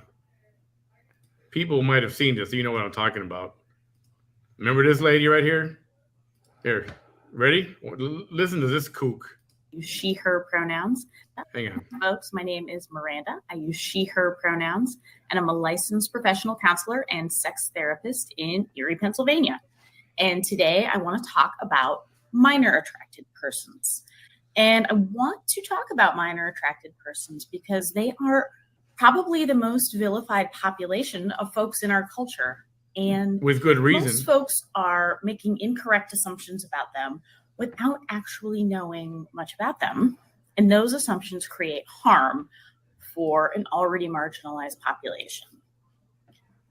You may have noticed that I'm using the term minor attracted persons, sometimes abbreviated to MAPS, instead of the more commonly used term pedophile. Mm-hmm.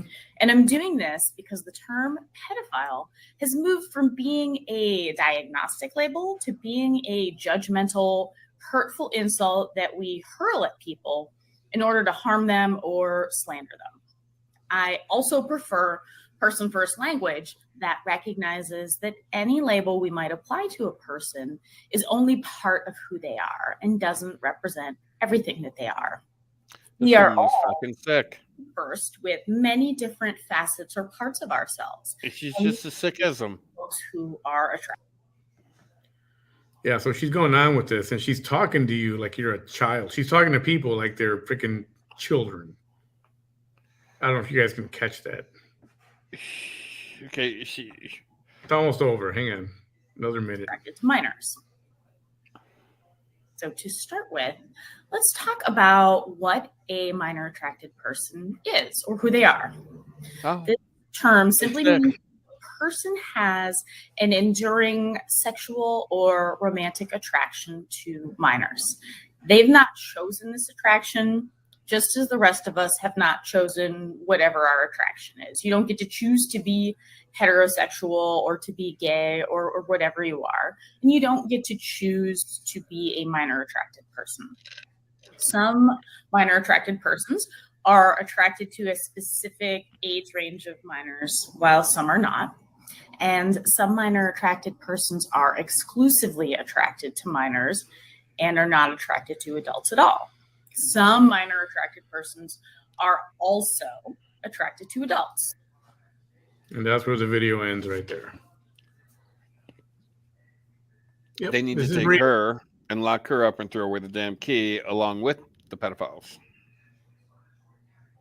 That was actually someone defending the freaking pedophiles. They can try to spice up the name by calling them minor attracted person. Well, that's the same thing as you can't call them prisoners anymore. It's an incarcerated person. No, it's a prisoner. Don't be playing this word game with me. Yeah, that's exactly what they're doing. Yeah, that was very disgusting. And there's people like that out there actually. And I don't know. Do pedophiles? Do they just have this natural proclivity or natural attraction? Maybe some do, and maybe wrong, some maybe. I guess maybe some possible. do, and maybe some it's a learned trait because they were abused as a child growing up, and they're led to believe that's what's supposed to happen. Don't know. Yeah, I think there's some very, very sick people and to try to justify their behavior by saying, well, whatever she was saying, she was just, I took it as defending it. And I don't know. Anyway, that was from last week. She's probably part of the woke generation because she, my pronouns are this. I don't give a rat's ass which pronouns are. You're a woman. Yeah. Or she. And that's the way it's always going to be. You know, the minute that universities started bowing down to all this pronoun crap, I mean, it happened before. I saw it coming. I saw it coming. Hey, Debbie, welcome to the program. Hi, Debbie. I saw that. I'll be right back. Okay, things were going downhill when 2016 Donald Trump won the presidency, and there were universities, and that's the first time I heard the word safe space. And I was like, what?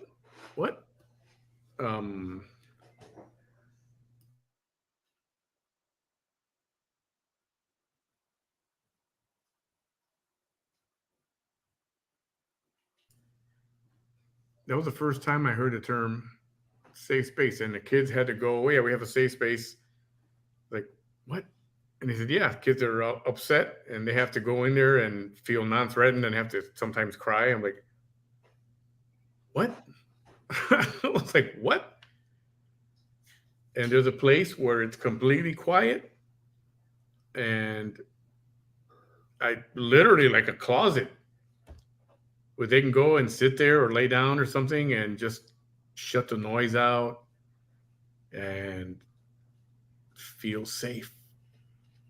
And then I started hearing about this in more universities, and more universities are starting to do these safe space things. And I was like, what?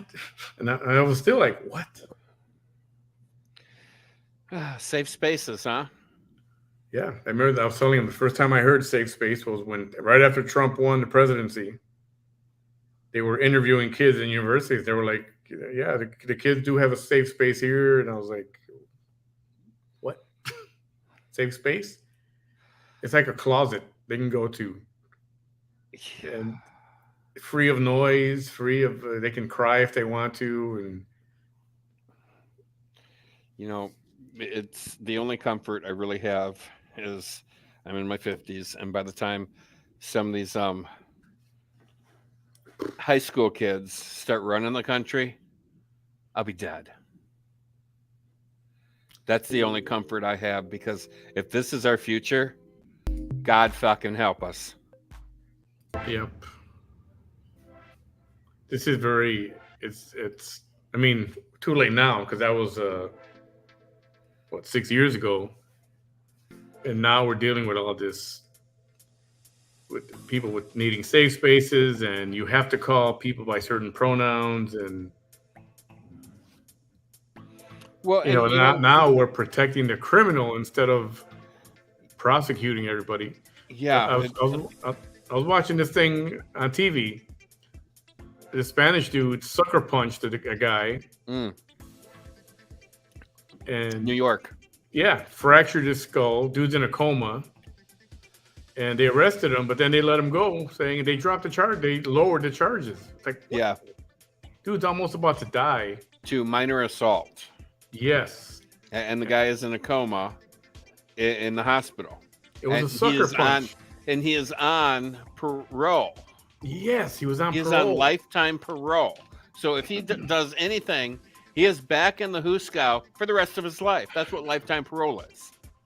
But this DA, and I can't remember which borough it is, this DA decided to drop the charges to, don't worry, it's just a little assault. It's nothing to worry about. What do you mean nothing to worry about? It said the evidence wasn't good enough.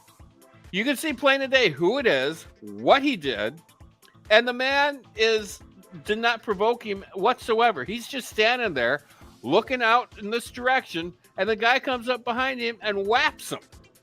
It was just the Bronx. cold cocks him for no fucking reason. The Bronx. That's it. The Bronx. and said that the evidence was not strong enough. I'm sorry, are you fucking blind? Do you have the video by chance? I do. I just found it. I'm gonna pop it up here right now. You tell me that this video is not strong enough evidence. I don't know if there's sound or not, but here we go. No sound. See that guy? And apparently he's some kind of sex offender. Yeah. Watch this. That dude right next to him. Watch this. Bam. What? He's completely knocked out. And in a coma. No, this isn't strong enough evidence. I mean, right here, he even turns around so you see his face. And what prompted that part of it? Yeah. What the hell prompted that? I mean, the other dude is minding his own business. The guy who got hit, he's just standing there. He has no clue what's about to happen. Yeah, and then they, this whole bail reform. Oh, we can't. We got to protect the prisoners. We can't keep them locked up forever. No, that's the whole point of prison. That's the whole point of jail. That is a coward You act punch. like an animal, you get locked up like an animal. A sucker punch is a coward punch. If you can't wait for the guy to look you in the face before you're going to punch him and let him defend himself at all, then you're a freaking prick. You're a coward. Well, it's a fucking animal that needs to be locked up or put down. So after this happened, the guy who punched him, he called his parole officer and said, "I'm in trouble. I just punched somebody right now. They're knocked out. They're laying on the ground. I think I'm in trouble." And he called. He knew.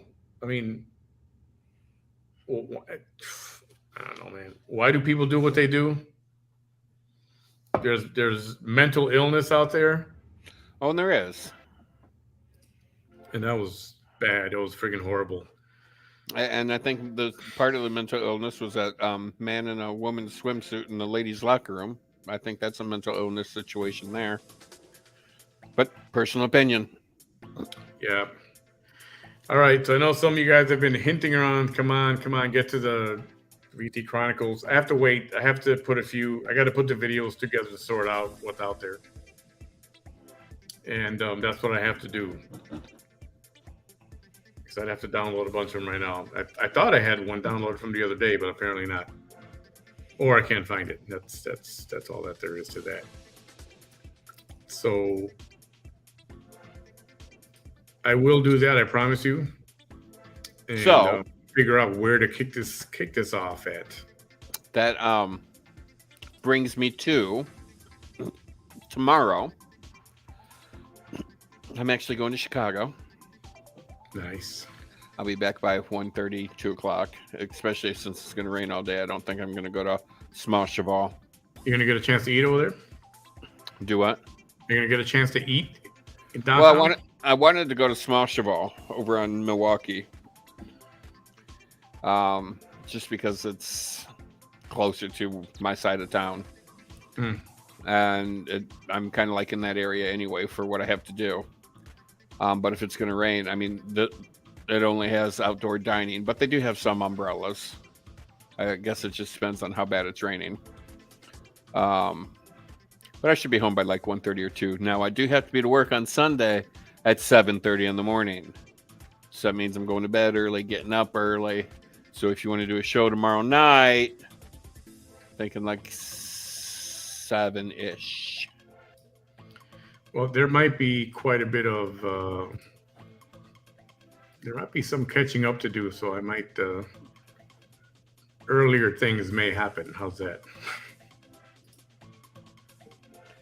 Well, I mean, I can't take 20 hours of Vanessa. I don't know too many people that can sit through 20 hours worth of Vanessa in one sitting.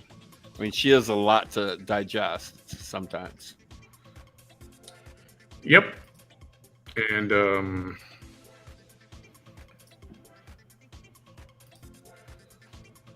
there, you know what? I got one little clip to play. Oh. It's going to be a One- teaser. Yeah, this is a teaser. Definitely a teaser. I know we need this. Cut the Yeah. music.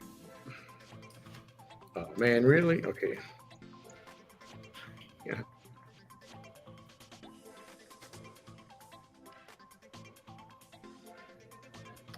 All right, let me get rid of the music. Dun-dum, dun-dum. 42 seconds. This is, interpret this how you want to interpret this. Okay. What kind of message is she giving here? Okay. It's only 42 seconds. This unbridled hate. Okay, here we go. I don't deserve this unbridled hate. I deserve a fair trial. I deserve, since you threw me in to these civil situations and these criminal situations, at the very least, I deserve proper due process and everything that is provided to me that every citizen should have, which includes a fair trial and a judge that nobody in the public is going to look at as possibly being biased. So Now, when I'll was tell you- this? This is yesterday. Okay. I'll tell you why this is funny. And if you missed it, let's play it one more time. I don't deserve this unbridled hate. I deserve a fair trial. I deserve, since you threw me in to these civil situations and these criminal situations, at the very least, I deserve proper due process and everything that is provided to me that every citizen should have, which includes a fair trial and a judge that nobody in the public is going to look at as possibly being biased. I don't understand the unbridled part. Oh, it's just hate for no reason. Just hate. All right. So is she directing this at her would-be judge? She is. She put a video out. She called him on a TikTok. But there's a method to her madness. Of course there is. So she's trying to get the judge off of her case. What's that word? I know somebody's got the word out there. I can't think of it right now. Where she's trying to get him off her case. So how does she do that? Well, only a judge can recuse themselves for right, but how do you do that? Well, she does it by making a video like she did, right? Hoping that the judge watches the video. Now, once he watches the video, guess what? You can officially say he's biased. He's going to be biased or feel biased in one way or the other. Oh, he watched the video. Now he can't be fair now. So I want a different judge. So this is her game of prolonging her freedom. Yeah. Okay. And that's the other part. She wants a fair trial like everybody else. Okay. We're talking about someone who's played the system for over 2 years. And has taken $75,000 from it.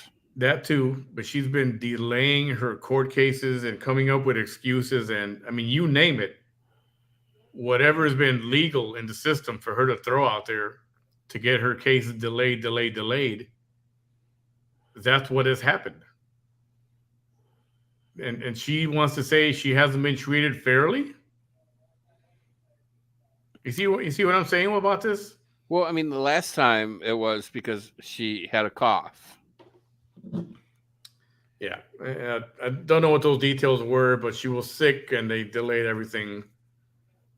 So her next court date's supposed to be the end of September? Well, one of them is coming up on the 24th of this month. Yeah, 23rd or 24th. Oh, that's like next week. Yeah, huh? It's like Tuesday. And then the other trials are going to be on September and October.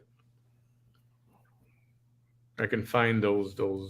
So she has court Tuesday or Wednesday next week. Yep.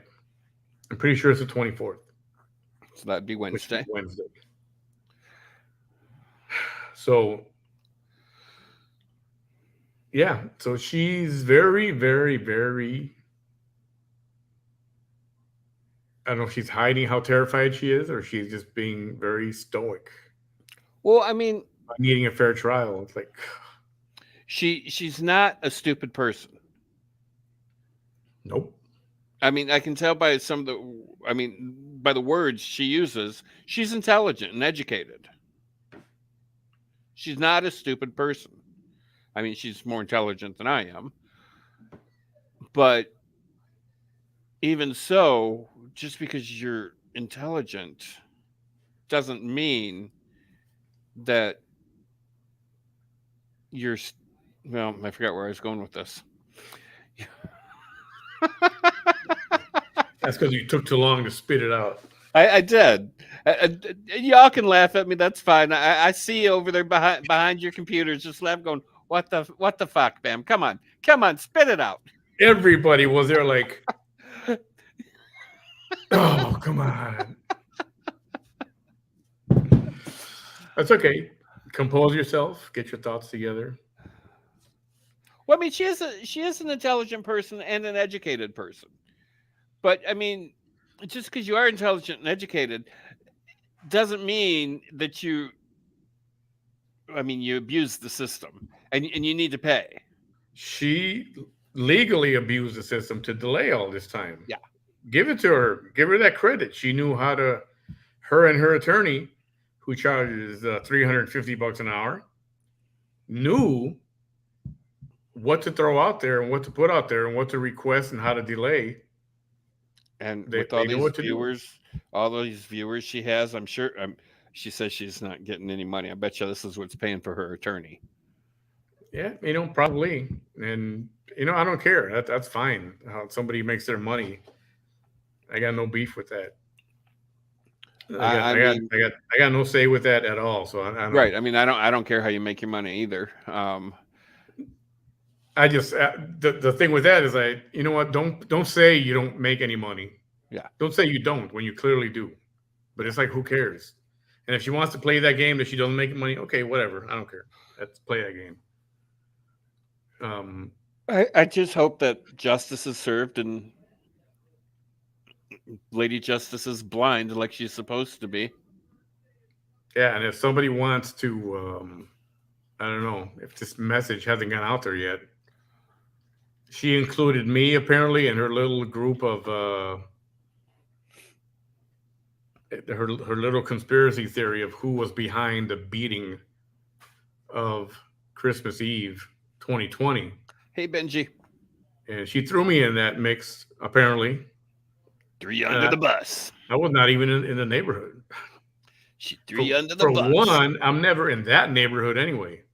I've never been to Raymondville, ever. If that's in Raymondville. I don't even know if that was in Raymondville. I don't know if it was. I don't even know where it is. So don't drag my fat ass into it, because trust me, you'd be dragging a long goddamn time, because my ass weighs a lot, Vanessa. Yeah, and I got receipts. I don't care what she says. I got proof of where I was Christmas Eve, the week before that, and the day of Christmas. So you can make up crap all you want and lie if that's how you're going to get by in your life. Well, have fun with that. But I'm not going to be included in that. In fact, most of the people she names had nothing to do with that. Most of the people that she named had nothing to do with what happened that day. And that includes our friend, John Allen. I like John. He's a good guy. That includes our friend, like her or not, that's none of my business, Ophelia from the Peacocks United. She had nothing to do with it. Frank Marr from No More Cheeseman, he had nothing to do with it. She keeps wanting to accuse JoJo Malone. Remember her? We had her last week. I like JoJo. JoJo's funny. She's cool people. She had nothing to do with it. What about that guy that owns the brewery? Oh, George. Yeah, George. She accuses George too. George had nothing to do with it. You know, none of these people, and whoever else, there might be another name or so that I missed. And those other ones, I don't know. But these people that I just named, no one had anything to do with that. So she's going to keep on and keep on with that story, with that narrative. Yeah, that's right, now George Rice. Yeah, nothing. Everybody has, you know, their life does not revolve around her. She might think it does, but it doesn't. You know, years ago I had my best friend. Her name was Becky, and she had this daughter named Andrea. And Andrea was just this snotty little bougie bitch. And we were sitting at the kitchen table one day, me, Becky, and Andrea. And Andrea was bitching and moaning and complaining about something. And I just kind of slammed my hand down at the table and I looked up over to Andrea and I said, "You want to know something, you little bitch? Contrary to what you may believe, the world does not revolve around your ass, nor does it kiss it either." And Becky looked at me and looked at Andrea and said, "He said it. I've been telling you for years, but he said it." That's how it is. And I appreciate you guys saying that I don't have to show proof. I mean, I'm trying to think of back then. I mean, who in their right mind really on Christmas Eve wants to be doing that? Crackhead. Who wants to do that on Christmas Eve and conspire to do this on Christmas Eve? Crackhead, drug deal gone bad. These are just stories that are just made up, and they keep getting more wild as time passes. So I appreciate the support from all you. I really do. Get it right. It's all y'all. It's all y'all. All y'all. All y'all. All y'all. All y'all.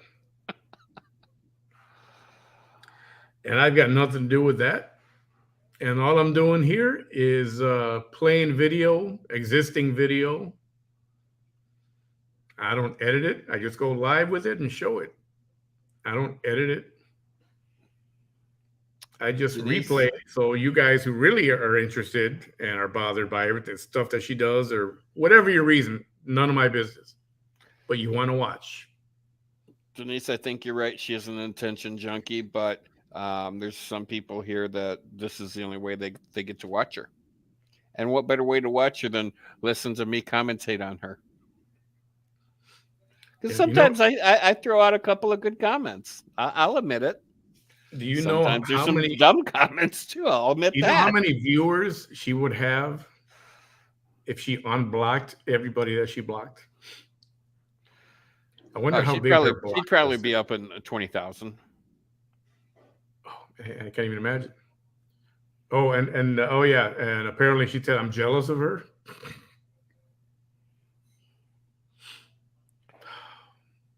Manny, are you jelly? That's so funny. I've got nothing to be jealous for her at all. You know, I'm growing my base. Oh, Nadia says she has 40,000 followers. What's the word? Organically. It's growing naturally. Organic followers. That's what she calls it. Organic followers. Organic followers. So she's got that wrong.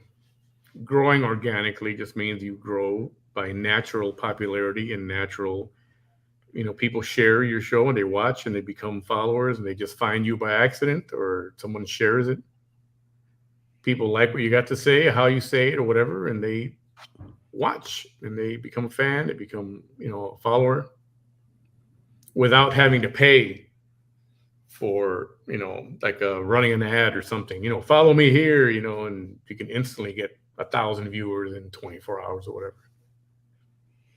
That's one way to do it, but I'd rather have people who are really interested, and they come by and they say, "Oh yeah, I want to watch. He's on tonight," or whatever.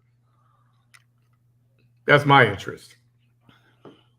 So, and clearly I'm not a hate page. She can say it a million times if she wants to, but we all know about how to take what she says. Take it with a grain of salt. Yeah, a big grain, huge grain. Rock salt, better. Pink Himalayan rock salt's the best. Yeah, there you go.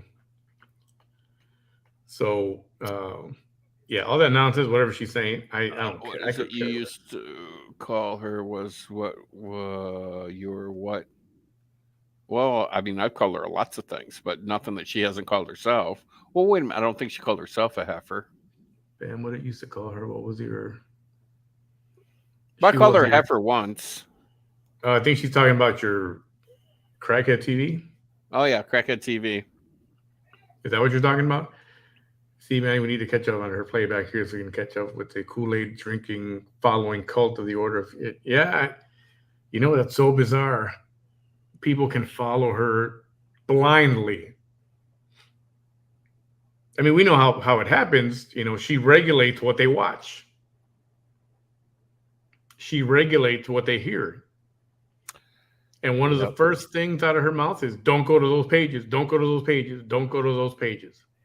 That's the first thing a Democrat tells you. Don't believe a word that comes out of their mouth. I speak the truth. It turns everything into politics, just like that. Just like that. Well, it's a gift. I can either do politics or I can do sex. You decide. Stick to politics, please. So she's telling people you're gay. I'm gay? Really? No, that's me. I'm gay. Well, that's no secret, though. No, I am. I am gay.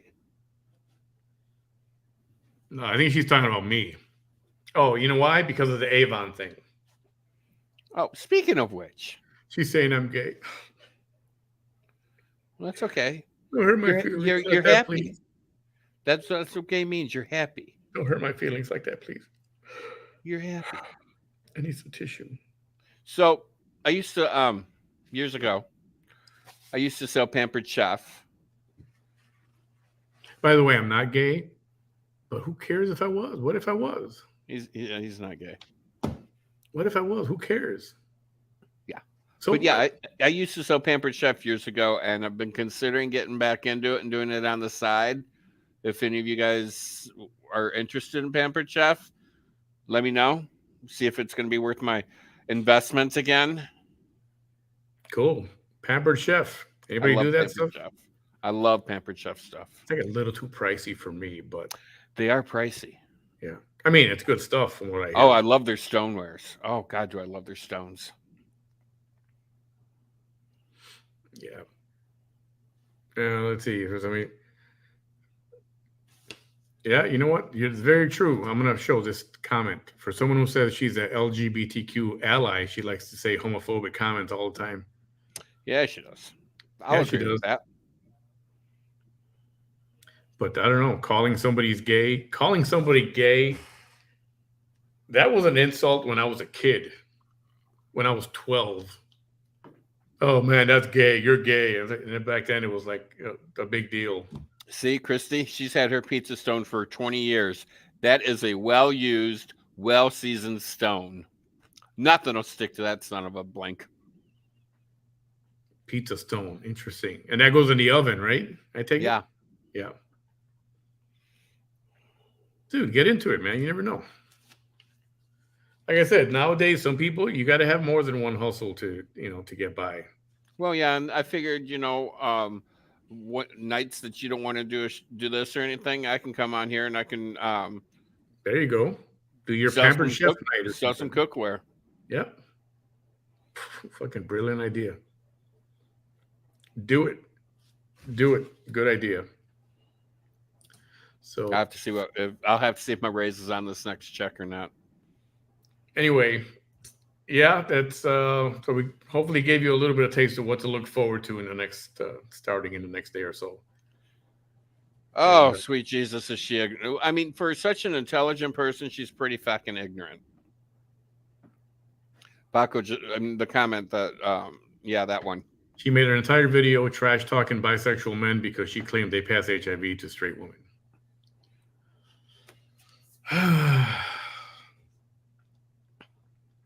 Again, the authority on everything. Yeah. First off, I 100% believe that came out of her mouth. I really believe it did come out of her mouth because that's something she would say.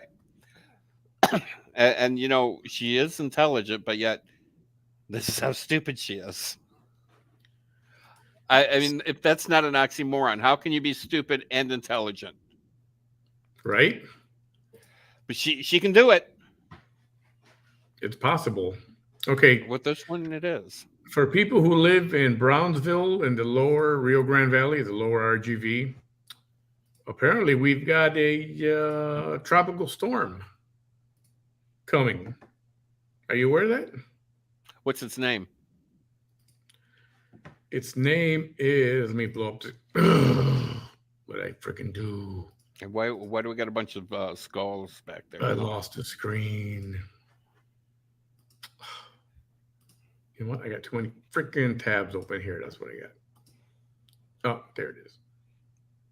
Okay. Okay. Its name is. Okay, now let me try to blow it up. I don't think it's just a tropical storm. It doesn't have a name necessarily. It's probably called, it's not on here. Anyway, tomorrow in Brownsville, they are doing sandbags. You can pick up, get, while supplies last, 8 sandbags per family, 10 sandbags per business. You got to bring your ID and a copy of your utility bill. It's only for Brownsville residents at the Brownsville Event Center on Perez Line Road, one event center, or on Montebella Park Trails Park, 2485 West Alton Glore, and pick up your sandbags. So thank you for the info. Somebody passed that on to me, and I think it was a good idea to talk about that. So we're getting a storm coming. I don't know if it's a storm, but we're getting rain, and that's going to be here on Sunday, around Sunday. So, you know, careful city planning, give out bags the day before. You know, planning ahead. Good job. There's Lanaya has that question for you. Okay, where am I here? I'm lost. You're in Brownsville, Texas. I lost my StreamYard page. Oh, here we go. Yes, that's correct. That is correct. I thought I've answered that before, no? Coming at? Maybe you probably did. Probably. But not to Lanaya. Don't sugarcoat. She's a narcissist, POS, that very racist. Stay away from the town square. She's there, and get your sandbags. Yes, sandbags. I don't know. Like I said, I've used them. I'm lucky because my house is kind of elevated from where the street is to where the house is, so I don't have to worry about that elevation too much, about getting flooded. Spectrum guys will be working. I don't know, man. I wanted to go live last night, and frickin' Spectrum had an outage from like 3 o'clock, and they said, Can you hear the thunder? Yeah, I did. I thought that was your indigestion or something. No, that's thunder. I thought that was your stomach going. So yesterday it went out at 3 o'clock and said, "Oh, it should be back by 8:30." Yeah, because I texted him at 7:30 last night. I said, "So show or no?" And he texted me back this little thing. It says, "Oh, your internet service will be back on by 8:30." I'm like, "Oh, that's a no." So 8:30 came and went. Nope, nothing. 9:30. Nope, nothing. 10:30. Nope, nothing. 11:30. By that time, I fell asleep. Woke up in the morning, and then everything was back on. and they have a lot of outages lately. A lot. It happens every week. Yeah. I don't know what the hell is going on with Spectrum. It's a low So Spectrum. This is what I have going on right now where I live. Oh, nice. Yeah. Very nice. Yeah, we got some rain earlier last week, I should say. And it was nice. It came down pretty good. And we're going to have some more in the next. I'm thinking it looks like we're supposed to get wet starting on Sunday. The one thing I love about my neighborhood, though, all of our power lines are buried, so we don't lose power a whole lot. It does happen on the rare occasion, but not as often as it does with your overhead power lines. That's what I liked about Chicago is that everything is underground. There's no power lines out there until you get to the burbs, and then you got power lines outside. Yeah, burbs has lines. But in Chicago, everything's underground. In the sewer system, everything is underground. It very rarely had outages at all. And here, yeah, it's always happening. I'm disappointed in Spectrum. I mean, there's a lot of outages, a lot. Yeah, I called and yelled at them today because my cable is like the volume will like just turn off, no sound, and then the picture will go white, or it'll tile. It'll be like flashing like I'm on a serious acid trip from like the 60s or something. And I called and I complained, and they're like, "Oh, well, we'll send somebody out to fix it tomorrow because it's been over a year since we've been there, and maybe an animal started chewing on some wires or something." I'm like, "Okay, fine." And then I get a text message going, "Your service has been 100% restored." And I look at all the channels. I'm like, "Oh, would you look at that? The shit's fixed." Yeah, I don't know what's happening. I mean, Legend says fiber optic. Legend is a lady who her husband works for Spectrum. So we got the inside information. Fiber optics are being updated and not enough nodes for the demand. Well, yeah, and Spectrum is owned by Charter Communications. Right. Yeah. So what Charter does is they go out and they buy all these little cable companies, and they're stuck with the crap that they have until Charter goes in and upgrades it or replaces it with newer stuff. Yeah. Well, in the area I live in, I don't even know why I have Spectrum to begin with, because it's more of a Wisconsin, Iowa thing than it is an Illinois thing. But the area I live in is the crap is so old. But right next door to me, I mean, literally 200 feet away from me is Comcast, and their stuff is phenomenal. Comcast, huh? Yeah, but since I have a different city address, I have to have Charter because that's who my city goes with. It's like, couldn't you pick a better cable company than Charter? Well, Spectrum, Charter, whoever you want to call them. But they are better than Frontier. I will tell you that. Hey, check out this. I want to show you this. This is from a friend of mine on Facebook. She's gonna get mad if I put her. Yeah, Time Warner. Actually, Charter Communications bought Time Warner too, or was it Time Warner bought Charter? I can't remember, but I had Time Warner when I lived in Florida. Their product was out of this world. They called it Roadrunner. I'm going to show her page, but I don't want to dox her by accident. But check out this bathroom. Ooh, I like a good bathroom. Where'd it go? Damn it. I like a bathroom where you can put 25 people in the bathtub.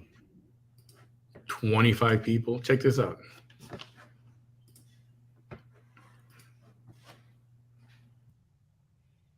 Oh my God, it's a cat. It's a cat with two giant mirrors for the eyes. They could have put like a little bridge here, like she's wearing sunglasses. I think that's pretty slick. Okay, well, I'm not a fan of cats. It's the simple things that amuse me, and this is Cats are amusing vile, to me. disgusting creatures. No, they're not. No, they are. They walk around in their shit, and then they walk on their counters, or they walk in your bed. They walk on your pillows, and what are you doing? You're laying and sleeping in their shit. They are vile, disgusting creatures. Well, mine doesn't walk on anything, any furniture. She stays on the floor or in her bed. Or I can get a box. Like I get a box from Amazon, and you take the empty box and throw it in the corner. She'll jump in the box and go to sleep there for a while. Yeah, they do like boxes. Maybe that's because they're used to being thrown away in boxes. Yeah, it's anyway. I thought that's cute. If you're a cat person, I think cat people would like that. I mean, it's different. Not my cup of tea. So, anyway, I think this is going to conclude our program for the night. I will be putting together the things that I told you, and you guys will know when that's going to happen. And Vanessa's coming back. We need to throw her a party. Can we invite her and get her a cake? You know what? Somebody else asked me that. Why would I invite her and have a real conversation? The invitation is out there, man. No, I mean, can we get her a cake since she's coming back to us? But she'd probably just accuse us of poisoning it. Yeah. But seriously, I would totally have her on a show and just have a discussion. I would love to sit down and talk to the woman because, I think we have the same music taste. I would probably like the woman if she wasn't so out there. I mean, she's out there with the lies and well, they're not lies. Well, they are. Well, they're not. With what she believes is going on in her head and everything that she spews out there, like it's untruths, it's lies. Yeah, we'll go with that because she believes that it's true and it's not true. Somebody's asking me what's going on with the apartments in the Houston area. Is that what you mean, apartments? I don't know. I know nothing about Houston except for the airport. I know nothing about Houston. Yes, Lavina, VT Chronicles is coming back. Yeah, Denise, I would legit have a decent conversation. Nothing dumb or loud or crazy or none of that stuff. It'd be very down to earth. No accusations thrown from us. I would not call her a crackhead to her face. I would ask her what she was smoking in that pipe, and when she goes, what she's doing there.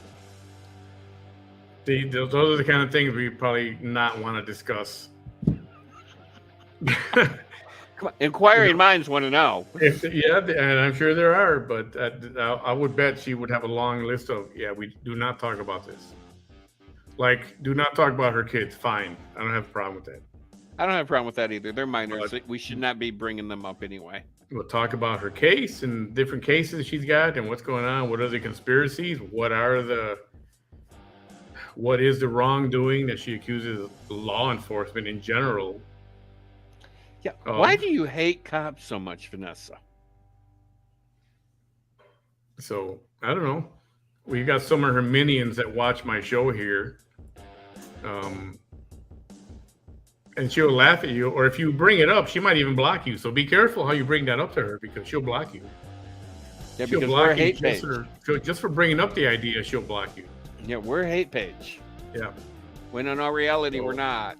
So she says I'm a hate page. We're not. Absolutely 100% not. You guys watch all the time. There's other stuff talked about here.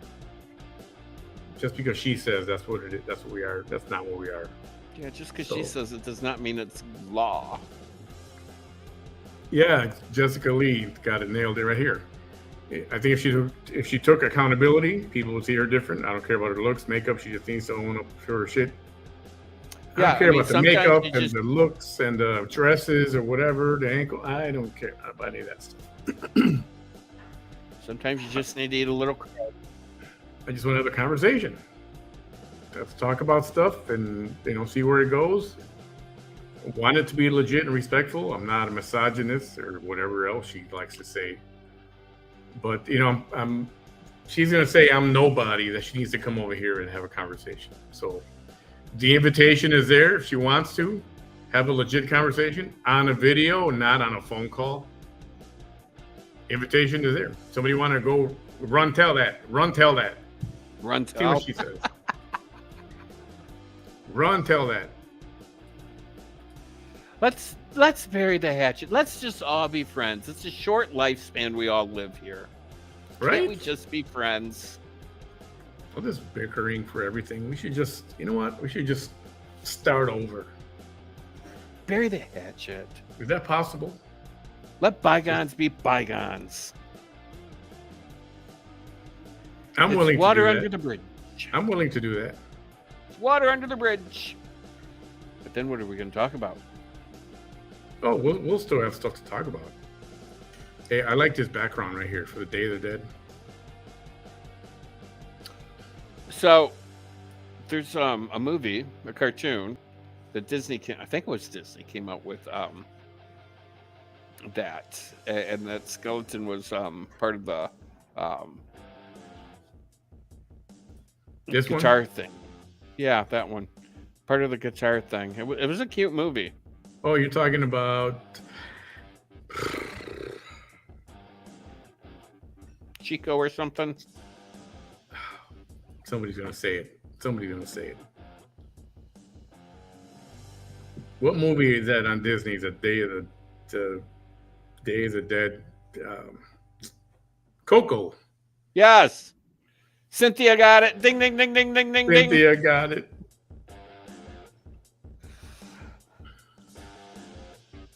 I should have watched it. It was a good movie.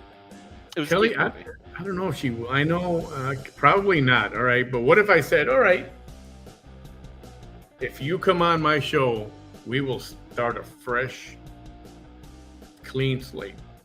How's Fresh, that? clean, loving. You hug me, I hug you. You kiss my ass, I'll scratch your back. I'm glad you didn't say the other one. I was in, no. So,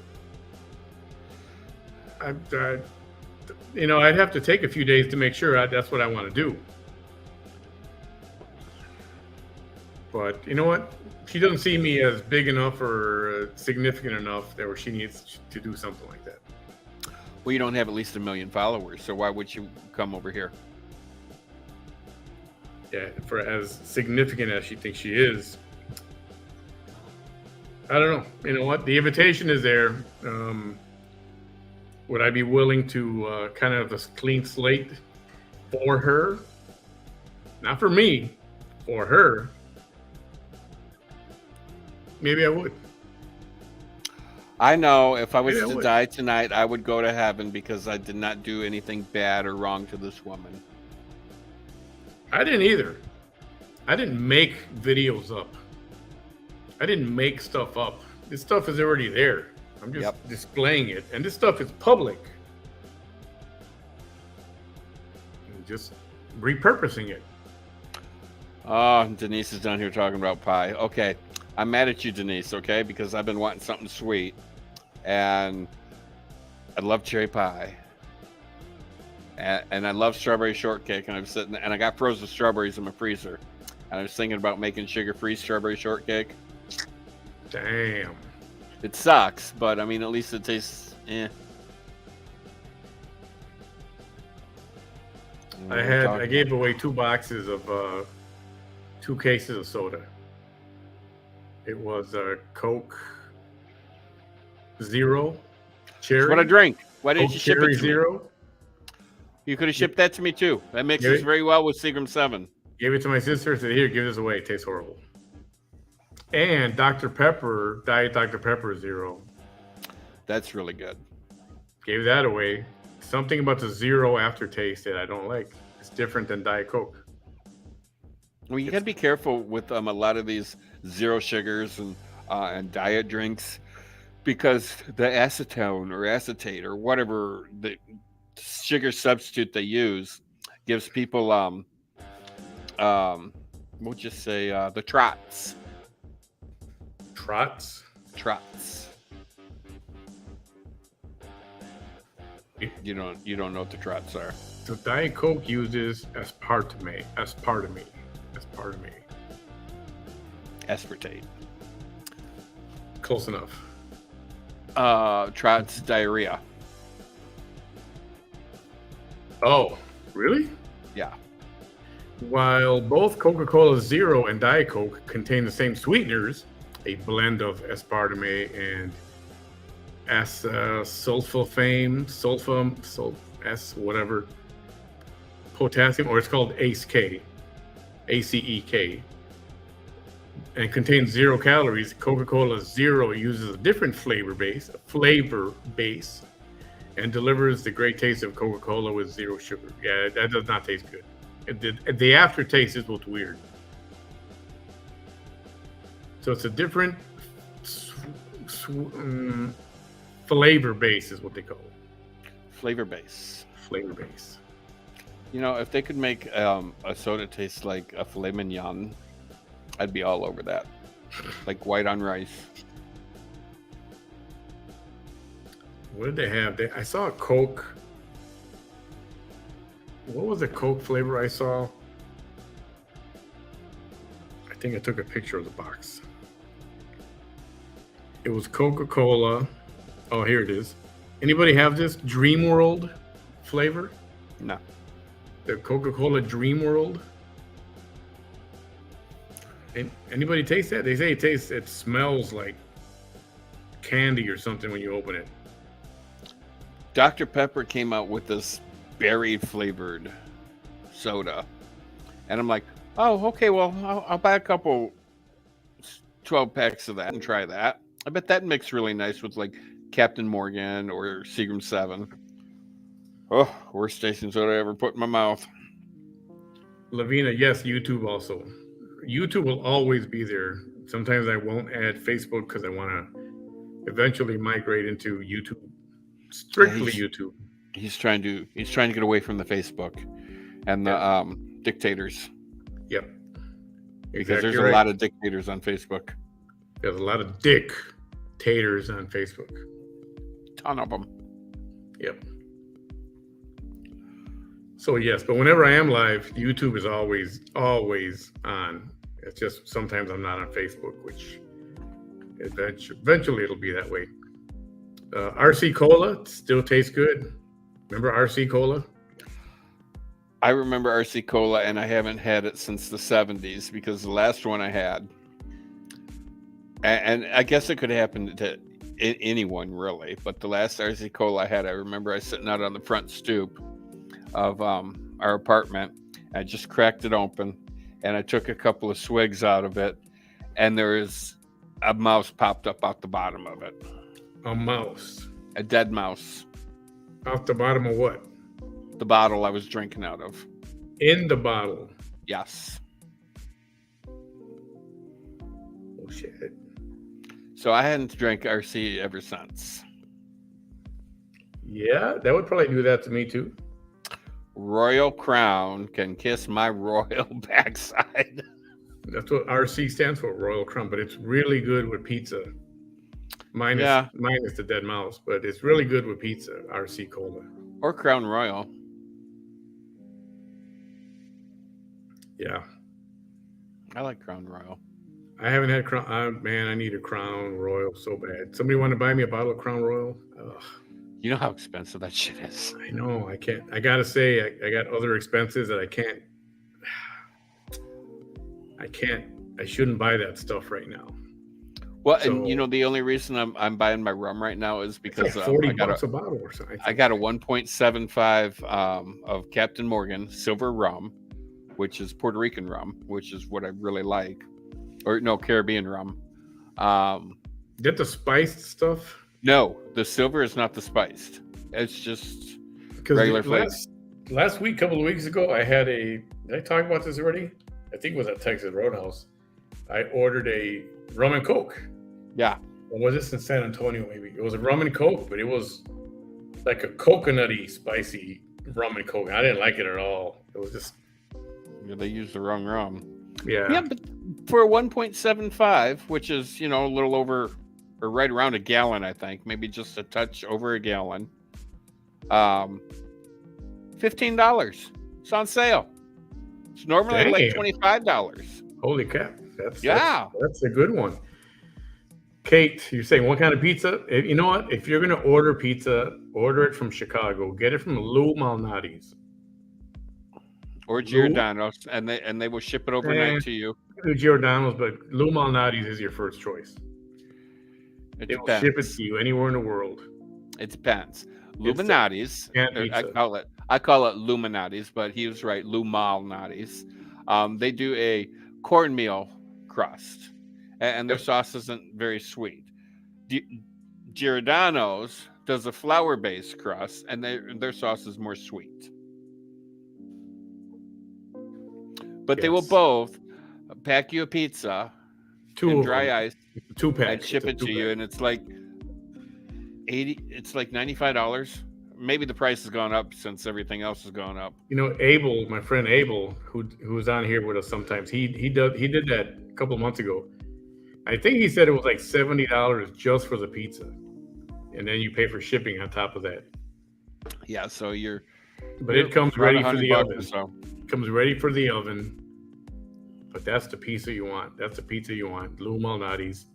If you want thin crust pizza, you're gonna have to go to Chicago. I can't find a thin crust that compares to anything that's in Chicago. Even a frozen pizza, I can't find anything that compares to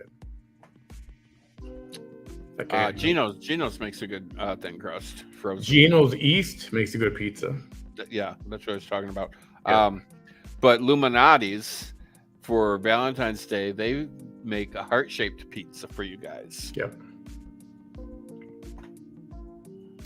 Yeah. If you're gonna order pizza from Chicago, get it from Lou Malnati's in Chicago. If you already tried that, you want to try something else, try Giordano's. I like Lou's pizza because the crust tends to be a little bit more crispier, and I like a crispy crust. I like Lou Malnati's because when you order sausage, and I've said this before, you know how most pizza places, they take sausage, they take a little piece and they put it all over the pizza like this? And they'll put little pieces all over. Lou Malnati's, you get one big ball of sausage. They smash it into the pizza. You got a whole layer of sausage. So no matter where you cut, it's like a hamburger of sausage. Yeah. It's a hamburger patty of sausage. Yep. That's the way to do sausage. Just like that. Man, makes me want to have a pizza right now. At midnight. At midnight. Is it midnight? It's just about midnight. It is. Yeah. But can't do that. For one, they're probably closed here. But two, you don't want to be eating pizza at midnight. Why not? It's not a good move for your digestive system, especially if you're going to go to bed pretty soon. Well, you just don't want to eat a lot of grease before bed. Denise says she don't drink soda anymore. It's been years, unless I'm having a Captain and root beer. Captain and root beer. So is that Captain Silver or is that the spiced rum? I'm going to say regular, not spiced, because root beer's already got a taste to it. Or cream soda. Captain Morgan. I haven't had cream soda in decades. Captain Fireball is good with root beer or cream soda. I don't like Fireball. I love cinnamon, as in like cinnamon toast and cinnamon toast crunch. So I don't understand why that's cinnamon and the other cinnamon, like Fireball, why is the Fireball so hot when it's still cinnamon? Is there two different types of cinnamon that I don't know about? Because I always thought there was one cinnamon and it's the brown cinnamon. Jennifer Luna had Geno's East and Lou Malnati's because of our recommendations. They were both amazing. That's so cool. I don't want to do that. And I know I could order, right, and get it here, but I would rather wait till I go to Chicago. Bankruptcy. I'd rather go to Chicago on a trip and then have the pizza there. Oh hell yeah, Shakey's Pizza. Oh god, I miss that place.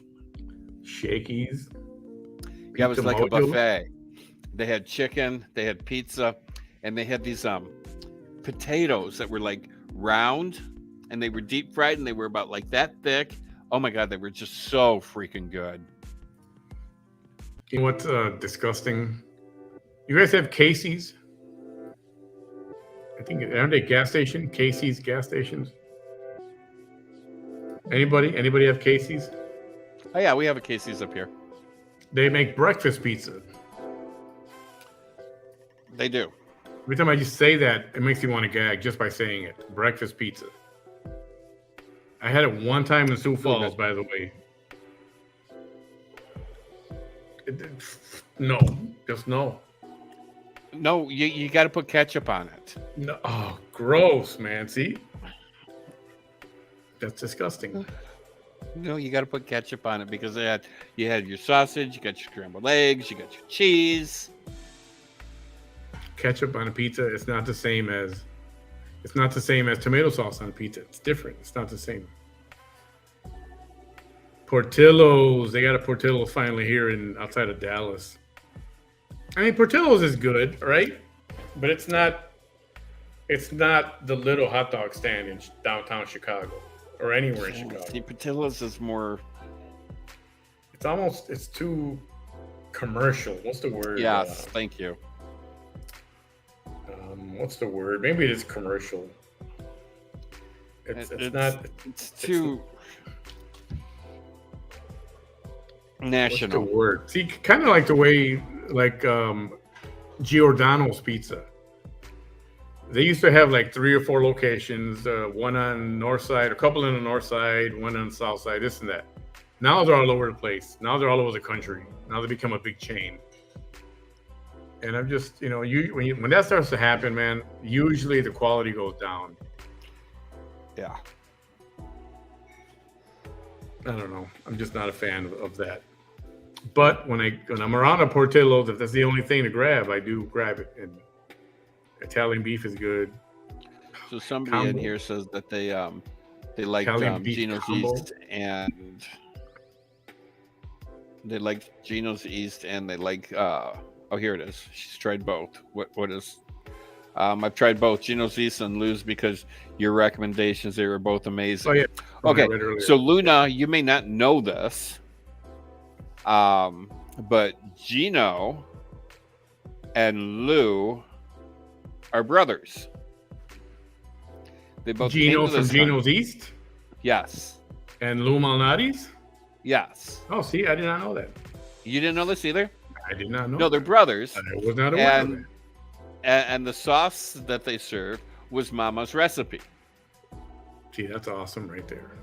And when they came over here, they started a restaurant. They started, I can't remember if it was Gino's or if it was Lou's. I think it was Luminati's. And then they got in this huge fight and they split. But yeah, they're brothers. Interesting. Okay. Michelle Baltiera, this is the kind of thing that you blocked from my channel. If you ever mention pineapple on pizza again, I'm going to have to block you. All right? It is revolting.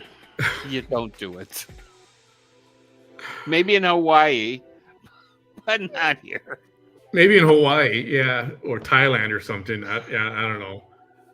But just no. Yeah, just do say it. no. Yeah. Keep it on your Mongolian grill,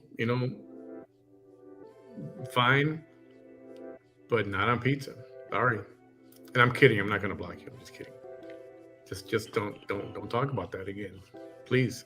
That's a very offensive language. Yeah, there's some things you just don't do to pizza.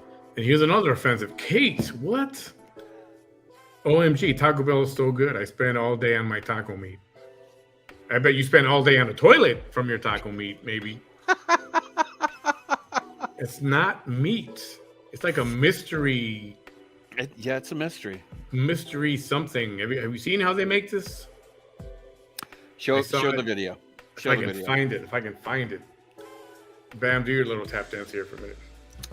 I hate being the filibuster. I mean, I can only talk about my best friend so much. So yeah, Manny told me about this video that he's looking for now, and he asked me if I've seen it, and I'm like, nope, I haven't seen it. He's like, well, don't ever eat Taco Bell. He said, I've seen a video of how they make their meat, and I'm like, I can only imagine. Oh, I found it. That wasn't hard. Manny, there's a restaurant in Edinburgh called Cordon. Oh yes, I've been meaning to get out there. I don't get out to Edinburgh as often as I could. It's like over an hour away, and it's I gotta try it. I do gotta try that. Here, let's share this. Who eats Taco Bell? Raise your hand. Who eats Taco Bell? I quit eating Taco Bell. I do on the rare occasion. After I saw this, I quit eating Taco Bell. And it's not because of a rat or mouse or a dirty rat. No. This is so, why. Kelly, if you might want to turn away. Or close your eyes. Maybe close your eyes or something because. All right, ready? Ready? This is why I don't eat Taco Bell anymore. These bitches sit back here for exposing Taco Bell. How nasty this bullshit is. See these the twists that y'all love so much. These bitches sit back here for weeks, and then we just put them in them bags when we feel like it. Watch this. Watch this. See this? See this? This is the beef that y'all love so much. These tacos. This is how it looks. We don't even cook shit. It's all boiled. The chicken, ew. The steak, ew. The chips, ew. The sauces, ew. Blow this up and I'm making a part 2. I'll show you. Hi, welcome to Taco Bell, where our meat turns from this to this to that. Bitch, what the fuck? Wow. So thank you guys for almost 100K. That shit means the world to me. I didn't think we'd get that far. So yeah, this is part 1. The McRibs. Those are true. It's true if you. Okay, that's where I draw the line. Don't ruin my McRib. Leave my McRib alone, please. Okay, so I had a McRib once because exactly I love ribs. I love ribs. I love barbecue. So I decided to go through McDonald's and order a McRib. When they brought it back, everybody's talking about this damn McRib sandwich. I'm like, all right, fine, I'll try it. I got to see what it's all about. Okay. First off, I wondered how they got the rib thing in there. And it's like, well, how do you eat a rib sandwich with the bone in it? I'm still trying to figure that out. But I took a bite out of this thing. And I chewed it. And I spit it in the bag. The sandwich went in the bag, and then it went into the trash. Okay, I found it. This is the actual one I was looking for. Okay, this is the Taco Bell deal. All right. See that? See that? They look like little pellets. What does that look like? Like fish food or something? I don't mean the flaky stuff, but the other stuff.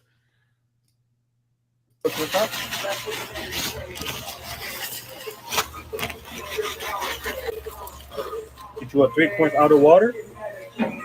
Pour it in there. Make sure it's all hot and nice. Get a spoon. And then stir up the beef.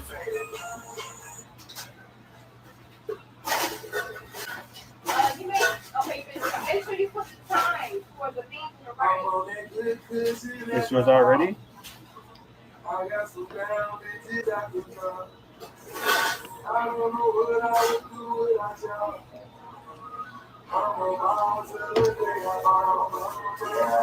The beef is made.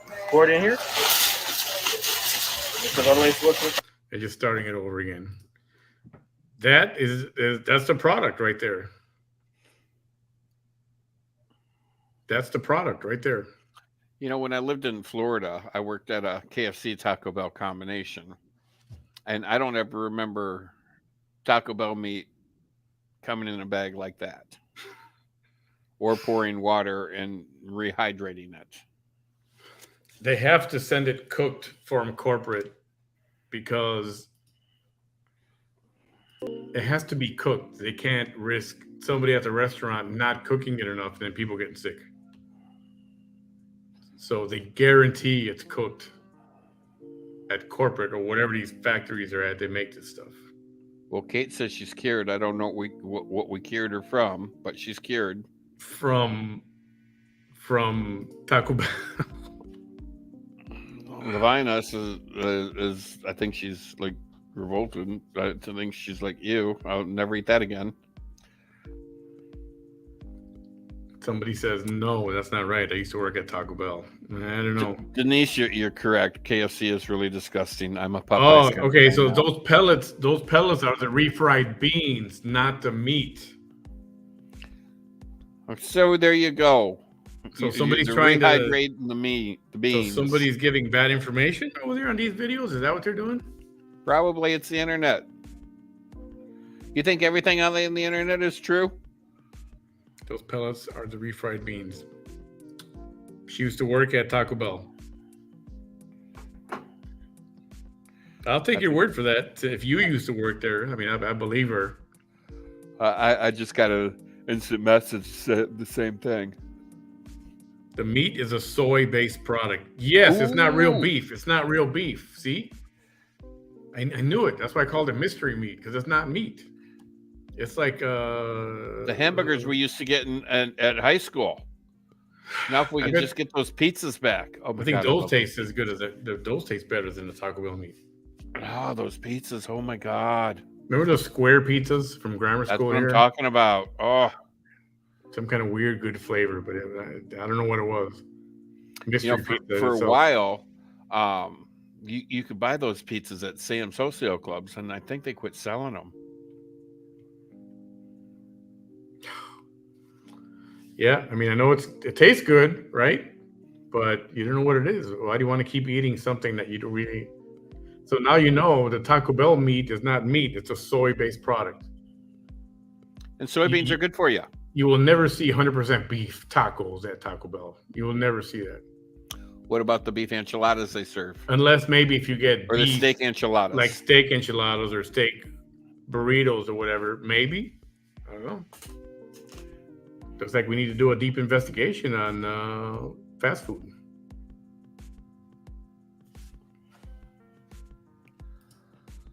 Anyway, I'm going to show you how to make those pizza from Taco Bell? Pizza at Taco Bell? Yeah, they have Mexican pizzas there now. They brought them back. Oh, Kelly, I know what you're saying. I know what you're saying. It's not me, Shelly. It's that one over there. It's that one over there. Blame that one. I just wanted to inform the public what you're eating. And if you're thinking about going to get Taco Bell right now at midnight, it's probably one of the few places that's open. We're Taco John's. You know what you're better off doing? You know what you're better off doing? Make the ground beef yourself. You can buy the Taco Bell seasoning at the supermarket. The actual Taco Bell seasoning, but the little packet. And put that in there. At least you're getting real beef. That's what I suggest. Anyway, all right, let's call it a night. We are just over the 3-hour point. Everybody, thank you for hanging out. It was fun with the Epic Orta. Mullet. Raymond Orta's son, Epic. His name is Epic.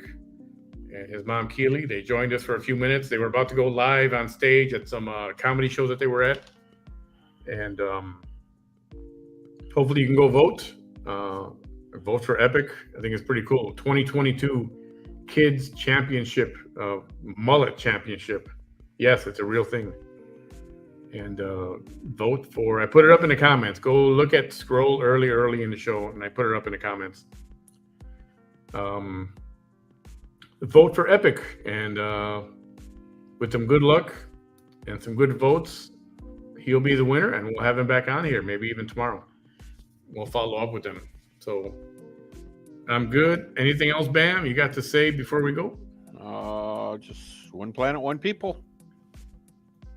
By the way, Manny's merch, t-shirts right now, free shipping. Go get it. Go get your stuff right now. It's a good time, good weekend to go buy Manny's merch, mannysmerch.com.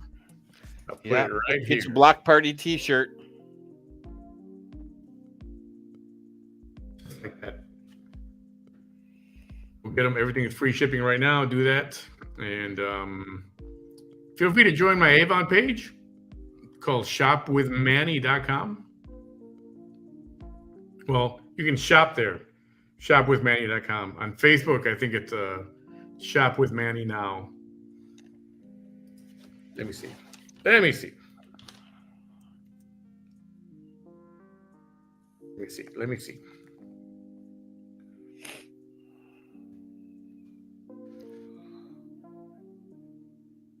Yep, that's it.